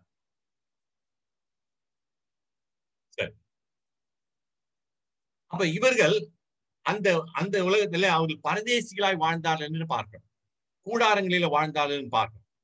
ஏன் அவர்கள் கூடாரங்களில வாழ வேண்டும்? ஏன் ஆபிரகாம் பரதேசியா இருக்க வேண்டும்? ஏன் கூடாரத்துல வாழ வேண்டும் என்று நாம் பார்க்கும் பொழுது அங்குதான் ஒரு பெரிய சத்தியம் விளங்குது. ஒரு பெரிய சத்தியம் விளங்குது. ஆபிரகாம் ஏன் வீடு கட்டக்கூடாது? ஏன் தனக்கென்று ஒரு மாளிகை எழுப்பிக் கொள்ளக்கூடாது? ஏன் கூடாரத்துல வாழணும்? ஒரு கேள்விக்குறி. அதற்கு காரணம் என்ன தெரியுங்களா? அது நம்முடைய டாபிக் இல்ல, இருந்தாலும் நான் சொல்றேன். தேவன் உண்டாக்கிய அஸ்திபாரம் உள்ள நகரத்திற்காக ஆபிரகாம் காத்திருந்தான், மற்றவர்களும் காத்திருந்தார். அதனாலதான் ஆபிரகாம் தனக்கென்று வீடு கட்டி கொள்ளவில்லை. எதற்காக காத்து கொண்டிருந்தான்? தேவன் உண்டாக்கிய அஸ்திபாரம் உள்ள நகரத்திற்காக ஆபிரகாம் மற்றவர்களும் காத்து கொண்டிருந்தார். Abraham looked for a city which had foundations, whose builder and maker is God. அதே மாதிரி both Isaac and Jacob also looked for the same city. அந்த ஒரு நகரத்துக்காக காத்து கொண்டிருந்தார். தேவன் உண்டாக்கிய அஸ்திபாரம் உள்ள நகரத்துக்காக அவர்கள் காத்து கொண்டிருந்தது நிமித்தமாக அவர்கள் தனக்கென்று வீடு கட்டி கொள்ளவில்லை, அவர் கூடாரங்களில வாழ்ந்து கொண்டிருந்தார்கள். ஆபிரகாம் அந்த நகரத்துக்காக காத்து கொண்டிருந்தார். அது வேதத்திலே நான் பார்க்கும்போது அது ஒரு நகரம் என்று சொல்லப்படுகிறது, ஒரு வாசஸ்தலம் என்று சொல்லப்படுகிறது, ஒரு தேசம் என்று சொல்லப்படுகிறது. இது நம்முடைய தலைப்பு செய்தி அல்ல, இருந்தாலும் அந்த முற்பிதாக்களை குறித்து சொல்லும் பொழுது இந்த காரியத்தை நான் உங்களுக்கு சொல்லக்கூடிய நான் இருக்கிறேன். அப்ப ஆபிரகாம் அந்த நகரத்துக்காக காத்து கொண்டிருந்தான். சரி, இப்ப அடுத்ததாக நம்ம வரும் யாக்கோபை நாம் எடுத்துக்கொள்வோம். யாக்கோபுக்கு இந்த மீட்கும் பொருளை பற்றிய சாட்சி எப்படி விளங்கப்பட்டது? உதாரணத்துக்கு வரும். யாக்கோபினுடைய கனவை நாம் எடுத்துக்கொள்வோம். ட்ரீம் ஆஃப் ஜேக்கப், யாக்கோபினுடைய கனவு. யாக்கோபினுடைய கனவை நாம் பார்க்கும் பொழுது அது மீட்கும் பொருளாகிய கர்த்தராகிய இயேசு கிறிஸ்துவை குறித்து சாட்சி சொல்லக்கூடியதாக, சாட்சி பகரக்கூடியதாக இருக்குதுங்க. கேட்கலாம், என்ன பிரதர், யாக்கோபுனுடைய கனவுக்கும் மீட்கும் பொருளாகிய கர்த்தராகிய இயேசு கிறிஸ்துவுக்கும் என்ன சம்பந்தம் இருக்குது? ஏதோ ஆபிரகாமை தேவன் ஆசீர்வதித்தார், சுவிசேஷம் அப்படி சொன்னீங்க, அது சம்பந்தப்படுத்தணும். ஆனா இங்கு யாக்கோபு கனவு காண்றாரு, அந்த கனவுக்கும் மீட்கும் பொருளாகிய கர்த்தராகிய இயேசு கிறிஸ்துவுக்கும் என்ன சம்பந்தம்? எவ்விதமாக அது சாட்சி பகர முடியும்? நாம் வசனத்துக்கு நாம் வருவோம். ஆதியாகமம் 28வது அதிகாரம் 10-17 வசனம் வரைக்கும் நான் வாசிக்கலாம். ஆதியாகமம் 28ஆம் அதிகாரம் 10ஆம் வசனத்திலிருந்து 17ஆம் வசனம் வரைக்கும் நான் வாசிக்கலாம். எல்லா வசனத்தையும் நான் வாசிக்க போவதில்லை, முக்கியமா 12ஆம் வசனத்தை மட்டும் நான் வாசிக்கிறேன். 12ஆம் வசனத்தை மட்டும் வாசிக்கிறேன். Genesis chapter 28 verse 12. இங்க நான் வாசிக்கும் பொழுது அங்கே யாக்கோபு ஒரு சொப்பனம் கண்டான் என்று நான் வாசிக்கிறோம். அங்க யாக்கோபு ஒரு சொப்பனம் கண்டான் என்று நான் வாசிக்கிறோம். அது என்ன சொப்பனம் என்று நான் பார்க்கும் பொழுது அந்த வசனத்தை நான் வாசிக்கிறேன். இதோ ஒரு ஏணி பூமியிலே வைக்கப்பட்டிருந்தது. அந்த கனவு பாருங்க. அதன் நுனி வானத்தை எட்டி இருந்தது. அதிலே தேவதூதர் ஏறுகிறவர்களும் இறங்குகிறவர்களுமாக இருந்தார்கள். இந்த வசனம் என்ன அருமையா சொல்லுது பாருங்க. யாக்கோபு கண்ட அந்த கனவை குறித்து அந்த 12ஆம் வசனம் மிக தெளிவா சொல்லுது. அதை நான் மீண்டும் வாசிக்கிறேன். இதோ ஒரு ஏணி பூமியிலே வைக்கப்பட்டிருந்தது. பூமியில வைக்கப்பட்டிருந்த ஒரு ஏணி, அதனுடைய மறுபுறம் அதர் எண்ட், அந்த நுனி வானத்தை எட்டி இருந்தது. அதோட முடியல, அதிலே தேவதூதர் ஏறுகளும் இறங்குகளுமா இருந்தார்கள். 12ஆம் வசனம் சொல்லுது, behold a ladder, behold a ladder. வானத்தையும் பூமியும் இணைக்கும்படியான ஒரு ஏணியை நாம் இங்கு வாசிக்கிறோம். அவ்வளவு பெரிய ஏணி. அந்த ஏணியினுடைய ஒரு முனை வானத்தை தொட்டிருக்கிறது, மறுமுனை பூமியை தொட்டு கொண்டிருக்கிறது. இது இந்த ஏணி வானத்தையும் பூமியை ஒன்றாய் இணைக்கக்கூடியதாக, ஒன்றாக சேர்க்கக்கூடியதாக இருக்கிறது. A ladder which connects the earth and the heaven. அப்பேற்பட்ட ஒரு ஏணி. அப்ப வானத்தையும் பூமியையும் இணைக்கும் ஏணி எது என்று நாம் வசனத்துக்கு நாம் வரும்பொழுது, இங்கு நாம் ஒரு வசனத்தை என்ன வாசிக்கிறோம். எபிரேயர் 1ஆம் அதிகாரம் 9ஆம் வசனம். எபேசியர் 1ஆம் அதிகாரம் 9ஆம் வசனம். Ephesians chapter 1 verse 9. அதை நான் வாசிக்கிறேன். காலங்கள் நிறைவேறும் பொழுது விளங்கும் நியமத்தின்படி பரலோகத்திற்கு இருக்கிறவைகளும் பூலோகத்தில் இருக்கிறவர்களுமாகிய சகலமும் கிறிஸ்துக்குள்ளே கூட்டப்பட வேண்டும் என்று. அருமையா சொல்லப்பட்டிருக்கிறீமானவர்கள, காலங்கள் நிறைவேறும் பொழுது. இப்ப நாம் எதை குறித்து வாசித்துக் கொண்டிருக்கிறோம்? காலத்தை குறித்தும் வேலை குறித்து நாம் வாசித்துக் கொண்டிருக்கிறோம். பூர்வ காலங்களிலே பங்கு பங்காக வகை வகையாக பிதாக்களுக்கு திரு மூலமாக பிதாக்களுக்கு திருவுளம் பற்றின தேவன் என்று நான் பார்க்கிறோம். அப்ப காலங்கள் நிறைவேறும் பொழுது, ஏற்ற காலம் நிறைவேறும் பொழுது, ஏற்ற காலம் விளங்கும் பொழுது நியமத்தின்படி பரலோகத்தில் இருக்கிறவைகளும் பூலோகத்தில் இருக்கிறதும் ஆகிய சகலமோ கிறிஸ்துக்குள்ளே கூட்டப்பட வேண்டும், கூட்டி கட்டப்பட வேண்டும். 2 வார்த்தையை கவனிக்கணும். குறித்த காலத்துல காலம் நிறைவேறும் பொழுது பரலோகத்தில் இருக்கிற காரியங்களும் பூலோகத்தில் இருக்கிற காரியங்களும் ஒன்றாக கூட்டப்பட வேண்டும். யாருக்குள்ளாக? கிறிஸ்து இயேசுக்குள்ளாக கூட்டப்பட வேண்டும். என்ன அருமையான வார்த்தைங்க. அப்ப யாரோடு கூட அது சேர்க்கப்பட வேண்டும்? பரலோகத்தினுடைய காரியங்களும் பூலோகத்துக்குரிய காரியங்களும் ஆண்டவராய் இயேசு கிறிஸ்துக்குள்ளாக அது கூட்டப்பட வேண்டும் என்று இங்க சொல்லப்பட்டிருக்கு. அடுத்ததாக 10ஆம் வசனத்தில், நமக்குள்ளே தீர்மானித்திருந்த தம்முடைய தயவுள்ள சித்தத்தின் ரகசியத்தை எங்களுக்கு அறிவித்தார். தம்முடைய சித்தமானது அறிவிக்கிறது. காலங்கள் நிறைவேறும் பொழுது விளங்கும் நியமத்தின்படி என்று நான் வாசிக்கிறேன். அப்ப ஏற்ற காலத்துல காலம் நிறைவேறும் பொழுது குறித்த காலத்துல பூலோகத்தில் உள்ளவைகளும் பரலோகத்தில் இருக்கிறதும் ஆகிய சகலமும் கிறிஸ்துவுக்குள்ளாக அவைகள் கூட்டப்பட வேண்டும், அவைகள் ஒன்று சேர்க்கப்பட வேண்டும். பிரியமானவர்களே, யாருக்குள்? இயேசு கிறிஸ்துக்குள். யாருக்குள் சேர்க்கப்பட வேண்டும்? யாருக்குள் கூட்டப்பட வேண்டும்? கர்த்தராகிய இயேசு கிறிஸ்துக்குள், இன் கிரைஸ்ட் ஜீசஸ். அப்ப கிறிஸ்து இயேசுக்குள்ளாக அவைகள் கூட்டப்பட வேண்டும்.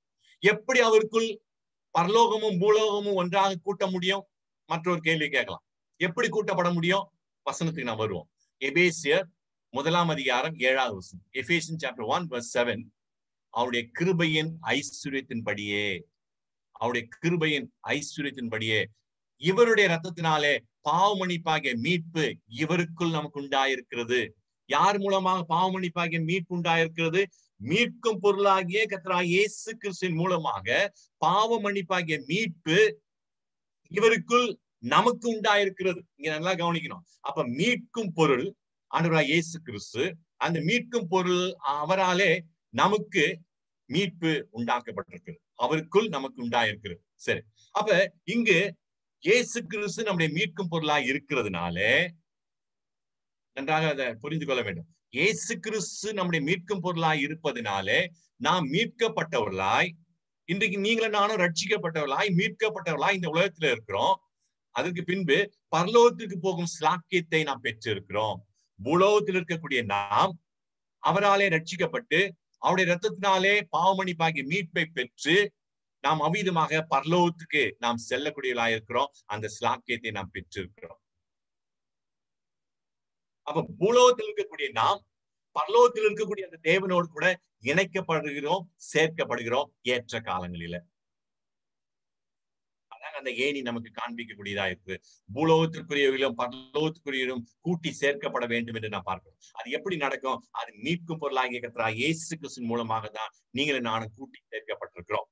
ஒரு காலத்துல நாம் பாவிகளா இருந்தோம், துரோகிகளா இருந்தோம், சத்துருவா இருந்தோம். இன்றைக்கு நாம் கிருபையின் ஐஸ்வரியத்தினாலே, அவருடைய கிருபையின் ஐஸ்வரியத்தின்படியே அவருடைய ரத்தத்தினாலே நமக்கு பாவமன்னிப்பாகிய மீட்பு கொடுக்கப்பட்டு நாம் அவருக்குள் ஒன்றாக சேர்க்கப்பட்டு பரலோகத்திற்கு போகக்கூடிய ஸ்லாக்கியத்தை குமாரனா இயேசு கிறிஸ்து மூலமாக நாம் பெற்றிருக்கிறோம்.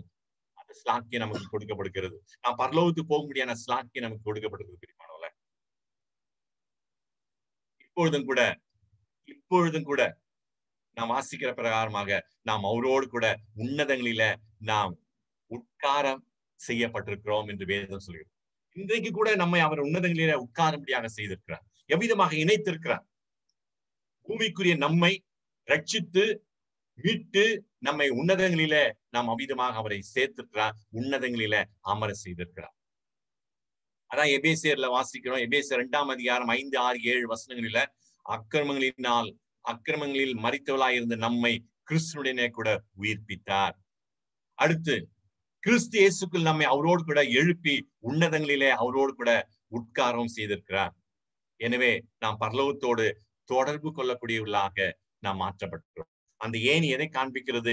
பூமிக்குரியவர்களாய், பாவிகளாய், துரோகிகளாய் இருந்து நம்மை ரட்சித்து, கிறிஸ்து இயேசு நம்மை ரட்சித்து அவர் நம்மை உன்னதங்களிலே பரலோகத்துல இருக்கும்படியாக செய்திருக்கிறார், அமரும்படியாக செய்திருக்கிறார், பரலோகத்துக்கு போகும்படியாக செய்திருக்கிறார் என்பதுதான் அந்த ஏணி, அந்த மீட்கும் பொருளாக இருக்கிறார் இயேசு கிறிஸ்துவை நமக்கு சாட்சி பகருதுங்க. எவ்வளவு அருமையான ஒரு காரியமா இருக்குது பிரியமானவர்களே. அப்ப குமாரனாகிய தேவன் ரட்சிப்பின் கிரியை முடித்து தேவனுடைய வலது பார்சத்துல உட்கார்ந்திருக்கிறார் என்று நாம் வாசிக்கிறோம். அவனமே அவரோடு கூட நம்மையும் உட்கார வைத்திருக்கிறார். இதை நாம் எப்ப தெரிந்து கொள்வோம், எப்ப அறிந்து கொள்வோம் தெரியுமா? நம்முடைய கண்கள் திறக்கப்படும் பொழுது. ஒருவேளை இந்த காட்சியை நம்மால் காண முடியும். ஒரு உதாரணத்தை நான் கொடுக்கிறேன். எப்படி கண்கள் திறக்கப்பட்டு இந்த காட்சி யார் கண்டு கொண்டார்கள் என்று வேதத்தை நான் வாசிக்கும் பொழுது, ஸ்தேவான் மரிக்கும் பொழுது அந்த மரிக்கின்ற தருவாயில இரத்த சாட்சியாக மரிக்கின்ற வேளையில இந்த காட்சியை ஸ்தேவான் பார்த்தாருங்க. ஒரு அற்புதமான காட்சி. அதை படிக்க நேரம் இல்லை. அப்போஸ்தலர் நடவடிக்கைகள் 7ஆம் அதிகாரம் 54ஆம் வசனத்திலிருந்து 69ஆம் வசனம் வரைக்கும் வாசிக்கும் பொழுது 55ஆம் வசனத்துல அங்கு ஸ்தேவான் பார்க்கிற ஒரு காட்சியை நம்ம பார்க்கிறோம். அதை நான் வாசிக்கிறேன். அவன் பரிசுத்த ஆவியினாலே நிறைந்தவனாய் வானத்தை அண்ணார்ந்து பார்த்து தேவனுடைய மகிமையும் தேவனுடைய வலது பார்சத்திலே நிற்கிறதையும் காண்கிறேன் என்று சொன்னான். அவனுக்கு அந்த காட்சி கிடைத்தது. அதோ வானங்கள் திறந்திருக்கிறதையும் மனுஷகுமாரன் தேவனுடைய வலது பார்சத்திலே நிற்கிறதையும் நான் காண்கிறேன். பரலோக காட்சி ஸ்தேவானுக்கு காண்பிக்கப்பட்டதுங்க. அவனுடைய மரண தருவாயில அவன் இரத்த சாட்சியாய் மரிக்கின்ற வேலையில நமக்கும் அந்த காட்சி கிடைக்கக்கூடியதா இருக்கு. நாமும் அவரை காணக்கூடியவர்களா இருக்கிறோம். Stephen saw the glory of God and Jesus standing on the right hand of God. இன்னொரு சாட்சியை நம்ம பார்க்கலாம். இது ஸ்தேவானுடைய சாட்சி அவர் சொல்கிறார். அடுத்து யோவான் அப்போஸ்தலன் இவ்விதமான காட்சிகளை பத்மு தீவில பார்த்தார். அதோடு கூட பேதுருவும் மருவு மலையில அந்த காட்சியை அவர் கண்டார் என்று நாம் பார்க்கிறோம். பரலோகத்திலிருந்து வந்தவர்களை கண்டு அவர் அடையாளம் கண்டு கொண்டார் என்று நாம் பார்க்கிறோம். அப்ப நாம் பரலோகத்தோடு தொடர்பு கொள்ளக்கூடியவர்களாக இருக்கிறோம் என்பதுல எவ்வளவும் சந்தேகம் இல்லை பிரியமானவர்களே. இன்றைக்கு நமக்கு பூமியில தொடர்பு மட்டுமல்ல, பரலோகத்தின் தேவனோடு கூட நாம் இணைக்கப்பட்டிருக்கிறோம், சேர்க்கப்பட்டிருக்கிறோம் என்பதை, தொடர்புகளா இருக்கிறோம் என்பதை இந்த வார்த்தைகள் நமக்கு அறிவிக்கக்கூடியதா இருக்கு. அப்ப நாம் பரலோகம் செல்ல, பரலோகத்திற்கு தொடர்பு கொள்ள ஏதுவாயிருப்பது அந்த ஏணி. அந்த ஏணி யாருன்னு கேட்டா இயேசு கிறிஸ்து. அவர்தான் மீட்கும் பொருள். இந்த சாட்சி தான் அங்கு விளங்க பண்ணப்பட்டது. இந்த சாட்சி தான் யாக்கோபு அவன் அறிந்து கொண்டான் என்று பார்க்க. அப்ப யாக்கோபினுடைய கனவு, அந்த ஏணி மீட்கும் பொருளாகிய கர்த்தராகிய இயேசு கிறிஸ்துவை நமக்கு சாட்சியாக அறிவிக்கக்கூடியதா இருக்கிறது. அடுத்துதான் வரும், அடுத்த குறிப்புக்கு நான் வரும். யாக்கோபு கண்ட கனவின் அடுத்த பகுதிக்கு நாம் வருவோம். முதல் கனவினுடைய பகுதியை நாம் பார்க்கும்போது அந்த ஏணியை பார்க்கிறார். வானத்துக்கும் பூமிக்கும் வைக்கப்பட்டிருக்கு, அது இணைக்கக்கூடியதா இருக்குதுன்னு பார்த்தோம். அப்ப இந்த ஏணி யாருன்னு பார்த்தா இயேசு கிறிஸ்து என்று பார்த்தோம். அவர் தான் மீட்கும் பொருள் என்று பார்த்தோம். இப்ப யாக்கோபுடைய அந்த கண்ணுடைய இரண்டாவது பகுதி, செகண்ட் பார்ட்டுக்கு நாம் வரும் பொழுது ஆதியாகமம் 28ஆம் அதிகாரம் 17ஆம் வசனத்தை நான் வாசிக்கலாம். ஆதியாகமம் 28ஆம் அதிகாரம் 17ஆம் வசனத்தை நான் வாசிக்கும் பொழுது அங்கு நான் பார்க்கிற ஒரு காரியத்தை நான் பார்க்கிறோம். அந்த வசனத்தை நான் வாசிக்கிறேன். அவன் பயந்து, இந்த ஸ்தலம் எவ்வளவு பயங்கரமா இருக்கிறது, அவன் பயந்து இந்த இந்த ஸ்தலம் எவ்வளவு பயங்கரமா இருக்கிறது, இது தேவனுடைய வீடே அல்லாமல் வேறல்ல சொல்லிட்டு ஒரு வார்த்தையை சொல்றாருங்க. இது வானத்தின் வாசல். இது வானத்தின் வாசல். என்ன அருமையான ஸ்டேட்மெண்ட் கொடுக்கிறார். This is the gate of heaven. யாக்கோபு சொல்றாருங்க அந்த கனவுனுடைய 2வது பகுதியில, இது தேவனுடைய வீடு அல்லாமல் வேற அல்ல, இது வானத்தின் வாசல். யாக்கோபு அந்த இடத்தை இப்படி குறிப்பிடுகிறார், வானத்தின் வாசல். சரி, யோவான் 10ஆம் அதிகாரம் 9ஆம் வசனத்துக்கு வரும்பொழுது இந்த வானத்தின் வாசலை குறித்து சில விளக்கங்களை நான் உங்களுக்கு கொடுக்கிறேன். ஆண்டவராய் இயேசு கிறிஸ்துவே சொல்றாரு, நானே வாசல். இது ஆண்டவராய் இயேசு கிறிஸ்து சொல்றதுங்க. யோவான் 10:9, John chapter 10 verse 9, Lord Jesus himself says, நானே வாசல். என் வழியாய் ஒருவன் உட்பிரவேசித்தால் அவன் ரட்சிக்கப்படுவான். அவன் உள்ளும் புறமும் சென்று மேய்ச்சலை கண்டடைவான். I am the door. நானே வாசல். அங்க யாக்கோபு கண்ட கனவுல யாக்கோபு சொன்ன வார்த்தை என்னவென்றால், இது தேவனுடைய வீடே அல்லாமல் வேறு ஒன்றும் இல்லை, இது நிச்சயமா தேவனுடைய வீடுதான். இன்னொரு அடிஷனலா ஒரு வார்த்தையை சொல்றாரு, இது வானத்தின் வாசல். இங்க இந்த வானத்தின் வாசல் யாருன்னு பார்த்தா கர்த்தராகிய இயேசு கிறிஸ்து. நானே வாசல், என் வழியாய் ஒரு உட்பிரவேசித்தால் என்று ஆண்டவரே சொல்றாருங்க. இன்னும் கூட ஒரு உதாரணத்தை கொடுக்குறேன். யோவான் 14:6, John chapter 14 verse 6, நானே வழி, நானே சத்தியம், நானே ஜீவன். I am the way. நானே வழி. எதற்கு வழி? பரலோகத்துக்கு வழி அவர் தாங்க. அவரை அல்லாமல் நாம் பரலோகத்துக்கு செல்ல முடியாது. அந்த வழிக்குள்ளாகத்தான் நாம் செல்ல வேண்டும். அப்ப மீட்கும் பொருளாகிய கர்த்தராகிய இயேசு கிறிஸ்துவானவர் யார் என்றால் அவரே வாசலாய் இருக்கிறார். அந்த மீட்கும் பொருளாகிய கர்த்தராகிய இயேசு கிறிஸ்துவானவர் யார் என்று பார்க்கும்போது அவரே வழியா இருக்கிறார். அப்ப மீட்கும் பொருளாகிய கிறிஸ்து இயேசுவே நாம் பரலோகம் செல்ல வழியாகவும் வாசலாகவும் இருக்கிறார். பிரியமானவர்களே, இப்படியாக யாக்கோபினுடைய அந்த ஏணி, யாக்கோபு கண்ட அந்த ஏணி மீட்கும் பொருளை ஆகிய கர்த்தராகிய இயேசு கிறிஸ்துவை குறித்து சாட்சி பகரக்கூடியதா இருக்கிறது. பிரியமானவர்களே, சரி, இது யாக்கோபு கண்ட கனவு. இப்ப அடுத்ததா கர்த்தராகிய இயேசு கிறிஸ்துவே தன்னை குறித்து அவர் சொல்றாருங்க. ஆண்டவராகிய இயேசு கிறிஸ்து சொல்ற வார்த்தையை நம்ம இப்ப பார்க்க போறோம். ஆண்டவராகிய இயேசு கிறிஸ்து தன்னை குறித்து என்ன சொல்கிறார், என்ன சொன்னா? யோவான் 5ஆம் அதிகாரம் 39ஆம் வசனத்துல, Gospel of John chapter 5 verse 39ல we read like this. இங்க கொஞ்சம் நல்லா கவனிங்க. இது வரைக்கும் யாக்கோபு சொன்னதையும் ஆபிரகாம் சொன்னதையும் எல்லாத்தையும் நம்ம பார்த்தோம். இங்க ஆண்டவராகிய இயேசு கிறிஸ்துவே அந்த மீட்கும் பொருளை குறித்து அவர் தன்னை குறித்து என்ன சொல்கிறார் என்பதை நம்ம பார்க்க போறோம். வேத வாக்கியங்களை ஆராய்ந்து பாருங்கள், அவைகளால் உங்களுக்கு நித்திய ஜீவன் உண்டு என்று எண்ணுகிறீர்களே, என்னை குறித்து சாட்சி கொடுக்கிறவர்களும் அவைகள். பாருங்க, வேத வாக்கியங்களை ஆராய்ந்து பாருங்கள். ஓகே, அவைகளால் உங்களுக்கு நித்திய ஜீவன் உண்டு, அது நித்திய ஜீவனை கொடுக்கும். ஆகவே வேத வாக்கியங்களை ஆராய்ந்து பாருங்கள் சொல்லிட்டு என்னை குறித்து சாட்சி கொடுக்கிறவர்களும் அவைகளை. இதுவரைக்கும் பல சாட்சி அவரை குறித்து வேதாந்தத்திலே சொல்லப்பட்டிருக்குது. அதான் பூர்வ காலங்களிலே பங்கு பங்காகவும் வகை வகையாகவும் தீர்க்கதரிசி மூலமாக பிதாக்களுக்கு திருவுளம் பற்றிய தேவன் கடைசி காலத்திலே குமாரன் மூலமாய் நமக்கும் திருவுளம் பற்றி இருக்கிறார் என்று பார்த்தோம். அப்ப ஆண்டவராகிய இயேசு கிறிஸ்துவே என்ன சொல்றான்னு கேட்டா, வேத வசனங்கள் என்னை குறித்து சாட்சி கொடுக்கிறது. நான் யார்? நான் தான் மீட்கும் பொருள். மீட்கும் பொருளாகி என்னை குறித்து தேவகுமாரனாகிய இயேசு கிறிஸ்து சொல்றார், என்னை குறித்து சாட்சி கொடுக்கிறவர்களும் அவைகளே. என்ன சொல்றாரு பாருங்க. உதாரணம், வேத வாக்கியங்கள் இயேசு கிறிஸ்துவை குறித்து சாட்சி கொடுக்கின்றன. வேதத்துல ஆதியாமம் முதல் வெளிப்படுத்தின விசேஷம் வரைக்கும் எல்லா புத்தகங்களையும் நாம் எடுத்து படிக்கும் பொழுது எல்லா புத்தகங்களும் எல்லா வேத வாக்கியங்களும் மீட்கும் பொருளாகிய கர்த்தராகிய இயேசு கிறிஸ்துவை பற்றி தாங்க சாட்சி கொடுக்கிறது.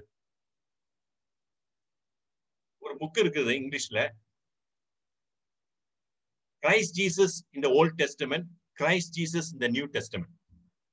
பழைய ஏற்பாட்டிலே இயேசு கிறிஸ்து, புதிய ஏற்பாட்டிலே இயேசு கிறிஸ்து. அப்ப வேதத்துல ஆதியாமம் முதல் வெளிப்படுத்தின விசேஷம் வரைக்கும் எல்லா புத்தகங்களையும் நான் படித்து பார்க்கும் பொழுது எல்லா புத்தகங்களும் வேற யாரை குறித்து சொல்லீங்க? மீட்கும் பொருளாகிய கர்த்தராகிய இயேசு கிறிஸ்துவை குறித்து தாங்க சாட்சி கொடுக்குது. அவர் தாங்க மையமா இருக்கிறார். அவர் தான் மையமா இருக்கிறார். அது பழைய ஏற்பாடாயிருந்தாலும் சரி, பழைய ஏற்பாட்டின் காலமாயிருந்தாலும் சரி, புதிய ஏற்பாடாயிருந்தாலும் சரி, எந்த காலமாயிருந்தாலும் எல்லா காலத்துக்கும் மீட்கும் பொருளாகி கர்த்தராகிய இயேசு கிறிஸ்து உரியவராய் இருக்கிறார். பழைய ஏற்பாட்டு பரிசுத்தவான்களாக இருந்தாலும் சரி, புதிய ஏற்பாட்டு பரிசுத்தவான்களாக இருந்தாலும் சரி, அவர்களுக்கு மீட்கும் பொருள் தேவை. அந்த மீட்கும் பொருள் கர்த்தராகிய இயேசு கிறிஸ்து.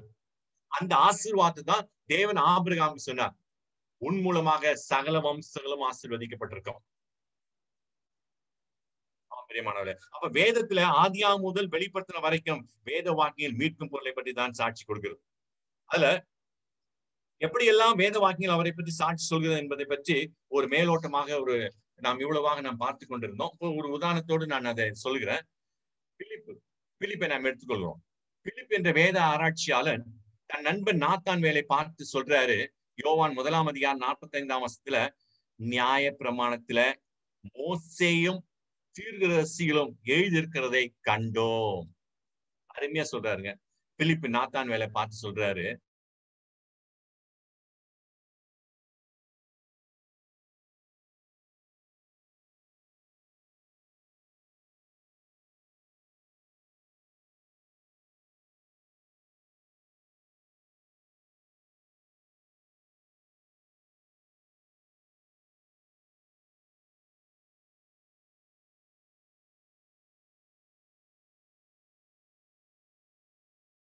போது அதாங்க பழைய ஏற்பாடு.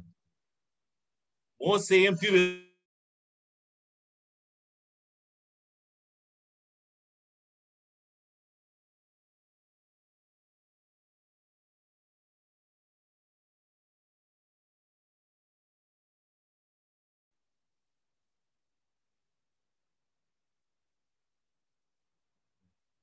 அப்ப பழைய ஏற்பாட்டை குறித்து நாம் வாசிக்கும் பொழுது அது பழைய ஏற்பாடு முழுமையா ஆண்டவராகிய இயேசு கிறிஸ்துவை குறித்துதான், யோசேப்பின் குமாரனாகிய ஆண்டவராகிய இயேசு கிறிஸ்துவை குறித்துதான் அது சொல்லப்பட்டிருக்குது. அப்ப மோசேயும் தீர்க்கதரிசிகளும் அவர்கள் எழுதிய சரித்திரங்கள், அவர்கள் எழுதிய தீர்க்கதரிசனங்கள், அவர்கள் பாடின பாட்டுகள் அத்தனையும் மீட்கும் பொருளாகிய கர்த்தராகிய இயேசு கிறிஸ்துவை குறித்தாங்க சாட்சி சொல்லுது. இது நான் சொல்லவில்லை, பிலிப்பு நாத்தான் இடத்துல சொன்ன ஒரு வார்த்தை, ஒரு சாட்சி. முழுதுமாக பழைய ஏற்பாட்டில காணப்படக்கூடிய மோசேயும் தீர்க்கதரிசிகளும் எழுதிய சரித்திரங்கள், பிரமாணங்கள், தீர்க்கதரிசனங்கள் மற்றும் அவர்கள் பாடின பாட்டுகள் அத்தனையும் மீட்கும் பொருளாகிய கர்த்தராகிய இயேசு கிறிஸ்துவை குறித்து சாட்சி கொடுக்கக்கூடியதா. இப்பொழுது நாம் கடைசியான ஒரு குறிப்புக்கு நாம் வர இருக்கிறோம். யாக்கோபு தன் பிள்ளைகளை ஆசீர்வதிக்கிறாருங்க. யாக்கோபு ஆசீர்வதிக்கக்கூடிய அந்த சந்தர்ப்பம், அவன் பிள்ளைகளை ஆசீர்வதிக்கக்கூடிய அந்த காரியங்கள் எல்லாம் இப்ப நம்ம பார்க்க போறோம். Jacob blesses his children, witness a ransom. இந்த சம்பவம் மீட்கும் பொருளை குறித்து நமக்கு சாட்சி சொல்லக்கூடியதா இருக்கு, நேரடியாகவே சாட்சி சொல்லக்கூடியதா இருக்கு. எங்க யாக்கோபு தன்னுடைய 12 பிள்ளைகளை கூட்டி வச்சு ஆசீர்வதிக்கிறாரு. அந்த ஆசீர்வாதம், அவர் ஆசீர்வதிக்கிற ஆசீர்வாதம் எப்படிங்க மீட்கும் பொருளாய் கர்த்தராகிய இயேசு கிறிஸ்துவை சாட்சி பகரும் இப்ப நம்ம பார்க்க போறோம். இதை பார்த்தோம்.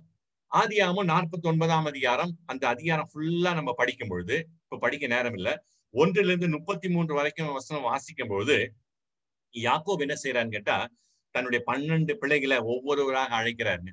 ஒரு பிள்ளையா அழைக்கிறார், 12 பிள்ளைகளையும் அழைக்கிறார். கடைசி நாட்களில நடக்க போகிற காரியங்களை குறித்து அவளுக்கு அறிவிக்கிறார், சொல்றார், என்னென்னமா நடக்கும், ஒவ்வொருவனுக்கும் விதமா நடக்கும்னு சொல்லி அவளை ஆசீர்வதிக்கிறாருங்க. அவ்விதம் ஆசீர்வதிக்கும் பொழுது யூதாவுக்கு ஒன்றை சொல்றாருங்க. யூதாவுக்கு ஒன்று சொல்றார். 10ஆம் வசனம், verse 10. 10ஆம் வசனத்துல இவ்விதமாக அவன் ஆசீர்வதிக்கிறார். என்ன சொல்றார் தெரியுங்களா? சமாதான கர்த்தர் வருமளவும். யாரு? எந்த கர்த்தர்? சமாதான கர்த்தர் வருமளவும் செங்கோல் யூதாவை விட்டு நீங்குவதும் இல்லை. என்ன ஒரு அருமையான வார்த்தை சொல்றாருங்க. சமாதான கர்த்தர் வருமளவும் செங்கோல் யூதாவை விட்டு நீங்குவதில்லை, நியாய பிரமாணிக்கன் அவன் பாதங்களை விட்டு ஒழிவதும் இல்லை, ஜனங்கள் அவரிடத்துல சேருவார்கள். தெளிவா சொல்றாருங்க. இங்கு அந்த பதத்தை சொல்லும்போது சமாதான கர்த்தர் வருமளவும் செங்கோல் யூதாவை விட்டு நீங்குவதில்லை, until Shiloh come. சமாதான கர்த்தர். அப்ப இந்த சமாதான கர்த்தர் யாரு? யாரு சமாதான கர்த்தர்? அவர் பிறப்பதுக்கு முன்பதாகவே ஏசாயா தீர்க்கதரிசனத்தில் என்ன சொல்றான்? சமாதான பிரபு, சமாதான பிரபு. அப்ப சமாதான பிரபு யாரு? ஆண்டவராகிய இயேசு கிறிஸ்து. யூதா கோத்திரத்திலிருந்து வருவார் என்று தீர்க்கதரிசியினால சொல்லப்பட்டிருக்கு. அவர் யாரு? யூதா கோத்திரத்திலிருந்து வர்றார். அப்ப யூதா கோத்திரத்திலிருந்து வரக்கூடியவர் யார் என்றால் அவர் தான் சமாதான பிரபு, சமாதான கர்த்தர். அவர் தான் கர்த்தராகிய இயேசு கிறிஸ்து. அவர் தான் மீட்கும் பொருள். ஏசாயா 9:6 வாசிக்கிற சமாதான பிரபு என்று. அப்ப பிறப்பதற்கு முன்பதாகவே திருவசனமாக சொல்லப்பட்ட ஆண்டவராகிய இயேசு கிறிஸ்து யார் என்றால் அவர் தாங்க சமாதான பிரபு. அது மாத்திரமல்ல, இன்னும் சமாதான பிரபு என்று சொல்லக்கூடிய நிலைமையில அவர் செஞ்ச ஒரு காரியத்தை நாம் பார்க்கலாம். கொலோசியர் 1:20 வாசிக்கும் போது, கொலோசியன் chapter 1:20 நாம் we read like this. அவர் சிலுவையில சிந்தின ரத்தத்தினாலே சமாதானத்தை உண்டாக்கி பூலோகத்தில் உள்ளவைகள் பரலோகத்தில் உள்ளவைகள் யாவையும் அவர் மூலமாய் தமக்கு ஒப்புரவாக்க கொள்ளவும் அவருக்கு பிரியமாயிற்று. இங்க என்ன வாசிக்கிறோம்? சமாதான பிரபு சமாதானத்தை ஏற்படுத்தி இருக்கிறார். எப்படி சமாதானத்தை ஏற்படுத்தி கொடுத்துக்கிறார்? சிலுவையிலே தான் சிந்தின ரத்தத்தினாலே அவர் சமாதானத்தை ஏற்படுத்தி கொடுத்திருக்கிறார். இருதரத்தாரை ஒன்றாக இணைத்திருக்கிறார். இருதரத்தாரை ஒன்றாக சேர்த்திருக்கிறார். சமாதானத்தை ஏற்படுத்தியிருக்கிறார். பகையை அவர் முற்றிலுமாக அழித்திருக்கிறார். பகையை முற்றிலுமாக அவர் எடுத்து போட்டிருக்கிறார். இருதரத்தாருக்கு சமாதானத்தை கொடுத்திருக்கிறார். இருதரத்தாரை ஒன்றாக சேர்க்கும்படியாக செய்திருக்கிறார். இவ்விதமாக சமாதான பிரபுவாகிய கர்த்தராகிய இயேசு கிறிஸ்து மீட்கும் பொருளாகிய அவர் சிலுவிலே மரித்து ரத்தம் சிந்தி அதன் மூலம் சமாதானத்தை உண்டாக்கி இருக்கிறார். பிரியமானவர்களே, அப்ப இந்த கடைசி நேர ஆசீர்வாதம், யாக்கோபின் ஆசீர்வாதம், மீட்கும் பொருளாகிய கர்த்தராகிய இயேசு கிறிஸ்துவை நமக்கு ஞாபகப்படுத்தக்கூடியதா இருக்கிறது. கடைசியாக நான் சொல்லி முடிக்கிறேன். அதே ஆதியாகமம் 49:9 நான் வருவோம். இங்கு யூதாவை பற்றி சொல்லும் பொழுது மறுபடியும் யாக்கோபு என்ன சொல்றாருன்னா, யூதா பாலசிங்கம், யூதா பாலசிங்கம், நீ இறை கவர்ந்து கொண்டு ஏறி போனாய் என் மகனே. Judah is a lion's whelp from the prey, my son. யூதா இங்கு பாலசிங்கம் என்று சொல்லப்படுகிறது. இங்கு இறையை கவர்ந்து சென்றவன், இறையை கவர்ந்து கொண்டு ஏறி போனாயே என்று சொல்லப்படுகிறது. அப்ப யூதா பாலசிங்கம் என தீர்க்கதரிசனமாக உரைக்கப்பட்டுள்ளார். அப்ப கர்த்தராகிய இயேசு கிறிஸ்துவை பற்றி அவர் சொல்லும் பொழுது அவர் யூதா கோத்திரத்து சிங்கமும் தாவீதின் வேறுமானவர் என்று பார்க்கிறோம். யாக்கோபு யூதாவை சொல்லும் போது அவர் பாலசிங்கம் என்று சொல்கிறார். இங்க ஆண்டவராகிய இயேசு கிறிஸ்துவை குறித்து நாம் பார்க்கும் பொழுது அவர் யூதா கோத்திரத்து சிங்கமும் தாவீதின் வேறுமானவர் என்று நாம் வாசிக்கிறோம். வெளிப்படுத்தின விசேஷம் 5:5 Revelation chapter 5:5 அப்பொழுது மூப்பரில் ஒருவன் என்னை நோக்கி, நீ அழ வேண்டாம், நீ அழ வேண்டாம், இதோ யூதா கோத்திரத்து சிங்கமும் தாவீதின் வேறுமானவர் புஸ்தகத்தை திறக்கவும் அதன் 7 முத்திரைகளை உடைக்கவும் ஜெயம் கொண்டிருக்கிறார். யாரு? கர்த்தராகிய இயேசு கிறிஸ்து. அவருக்கு தாங்க அந்த அதிகாரம். அந்த யூதா கோத்திரத்து சிங்கத்துக்கு மட்டும்தான் அந்த அதிகாரம் கொடுக்கப்படுது. தாவீதின் வேரில வந்த அவர் ஒருவர் தான் அந்த புஸ்தகத்தை திறக்க முடியும், அதன் 7 முத்திரைகளை உடைக்க முடியும். அவருக்கு தான் அந்த ஜெயம் கொடுக்கப்பட்டிருக்குது, அந்த வெற்றி கொடுக்கப்பட்டிருக்கிறது. எனவே யூதா பாலசிங்கம், யூதா கோத்திரத்து சிங்கம் என மீட்கும் பொருளாகிய கர்த்தராகிய இயேசு கிறிஸ்துவை பற்றிய சாட்சி விளங்கி வந்திருக்கிறது. பிரியமானவர்களே, ஆண்டவராகிய இயேசு கிறிஸ்து அவருடைய வாழ்க்கையை நாம் பார்க்கும் பொழுது அவர் பிறக்கும் பொழுது ராஜாவாகவும் இறக்கும் பொழுது ராஜாவாகவும் காணப்பட்டார். அன்று தொடங்கி இன்று வரைக்கும் யூதரின் சரித்திரம் முழுவதுமாக கர்த்தராகிய இயேசு கிறிஸ்துவை குறித்து அது சாட்சியாக அறிவிக்கப்பட்டு வருகிறது. பிரியமானவர்களே, நான் செய்தியினுடைய முடிவுக்கு நான் வருகிறேன். நான் செய்தியை முடிக்கிறேன். முதலாவது நாம் பார்த்தோம் ஆபிரகாமின் சோதனை. மீட்கும் பொருளாகிய கர்த்தராகிய இயேசு கிறிஸ்துவை அது சாட்சி பகிர்கிறது. ஈசாக்கை மோரியா மலையிலே பலி செலுத்தும்படிய அந்த காரியம் நேரடியான மீட்கும் பொருளாகிய கர்த்தராகிய இயேசு கிறிஸ்துக்கு அதை சாட்சி பகரக்கூடியதா இருக்குது என்று பார்த்தோம். அடுத்தது தேவன் ஆபிரகாமுக்கு கொடுத்த வாக்குத்தத்தம், அந்த உடன்படிக்கை அத்தனையும் ஈசாக்குக்கும் யாக்கோபுக்கும் அது பொருந்தக்கூடியதா இருக்கிறது என்று நாம் பார்த்தோம். அடுத்ததாக யாக்கோபினுடைய கனவு, இதோ ஒரு ஏணி, இதோ ஒரு ஏணி, வானத்தையும் பூமியையும் இணைக்கும்படியான அந்த ஏணி, அது மீட்கும் பொருளாகிய கர்த்தராகிய இயேசு கிறிஸ்துவை நம்மோடு இணைத்து நம்மை பரலோகத்துக்கு எடுத்து செல்லக்கூடிய ஒரு சாக்கியத்தை நமக்கு கொடுத்திருக்கிற ஏணியாகவே கர்த்தராகிய இயேசு கிறிஸ்துவானவர் இருக்கிறார். அவர் மீட்கும் பொருளுக்கு அடையாளமாக இருக்கிறார் என்பதை அது சாட்சி பகரக்கூடியதா இருக்கிறது. அடுத்ததாக யாக்கோபினுடைய கனவு, இது வானத்தின் வாசல். மீட்கும் பொருளாக இயேசு கிறிஸ்து நானே வாசல் நானே வழி என்று சொல்லியிருக்கிறார். பரலோகம் செல்ல அவர் தான் வழியாகவும் வாசலாகவும் இருக்கிறார். அடுத்து கர்த்தராகிய இயேசு கிறிஸ்துவே அவர் தன்னை குறித்து சொல்லுகிற வார்த்தைகளை நாம் பார்த்தோம். பிலிப்பு நாத்தான் வேலை பார்த்து கூறின வார்த்தையை சிந்தித்தோம். மோசேயும் தீர்க்கதரிசிகளும் எழுதிய சரித்திரங்கள், பிரமாணங்கள் மற்றும் தீர்க்கதரிசனங்கள், பாட்டுகள் மீட்கும் பொருளை குறித்து சாட்சி பகரக்கூடியதாக இருக்குது என்பதை குறித்து நாம் பார்த்தோம். கடைசியாக யாக்கோபு தன்னுடைய பிள்ளைகளை ஆசீர்வதிக்கிறான்.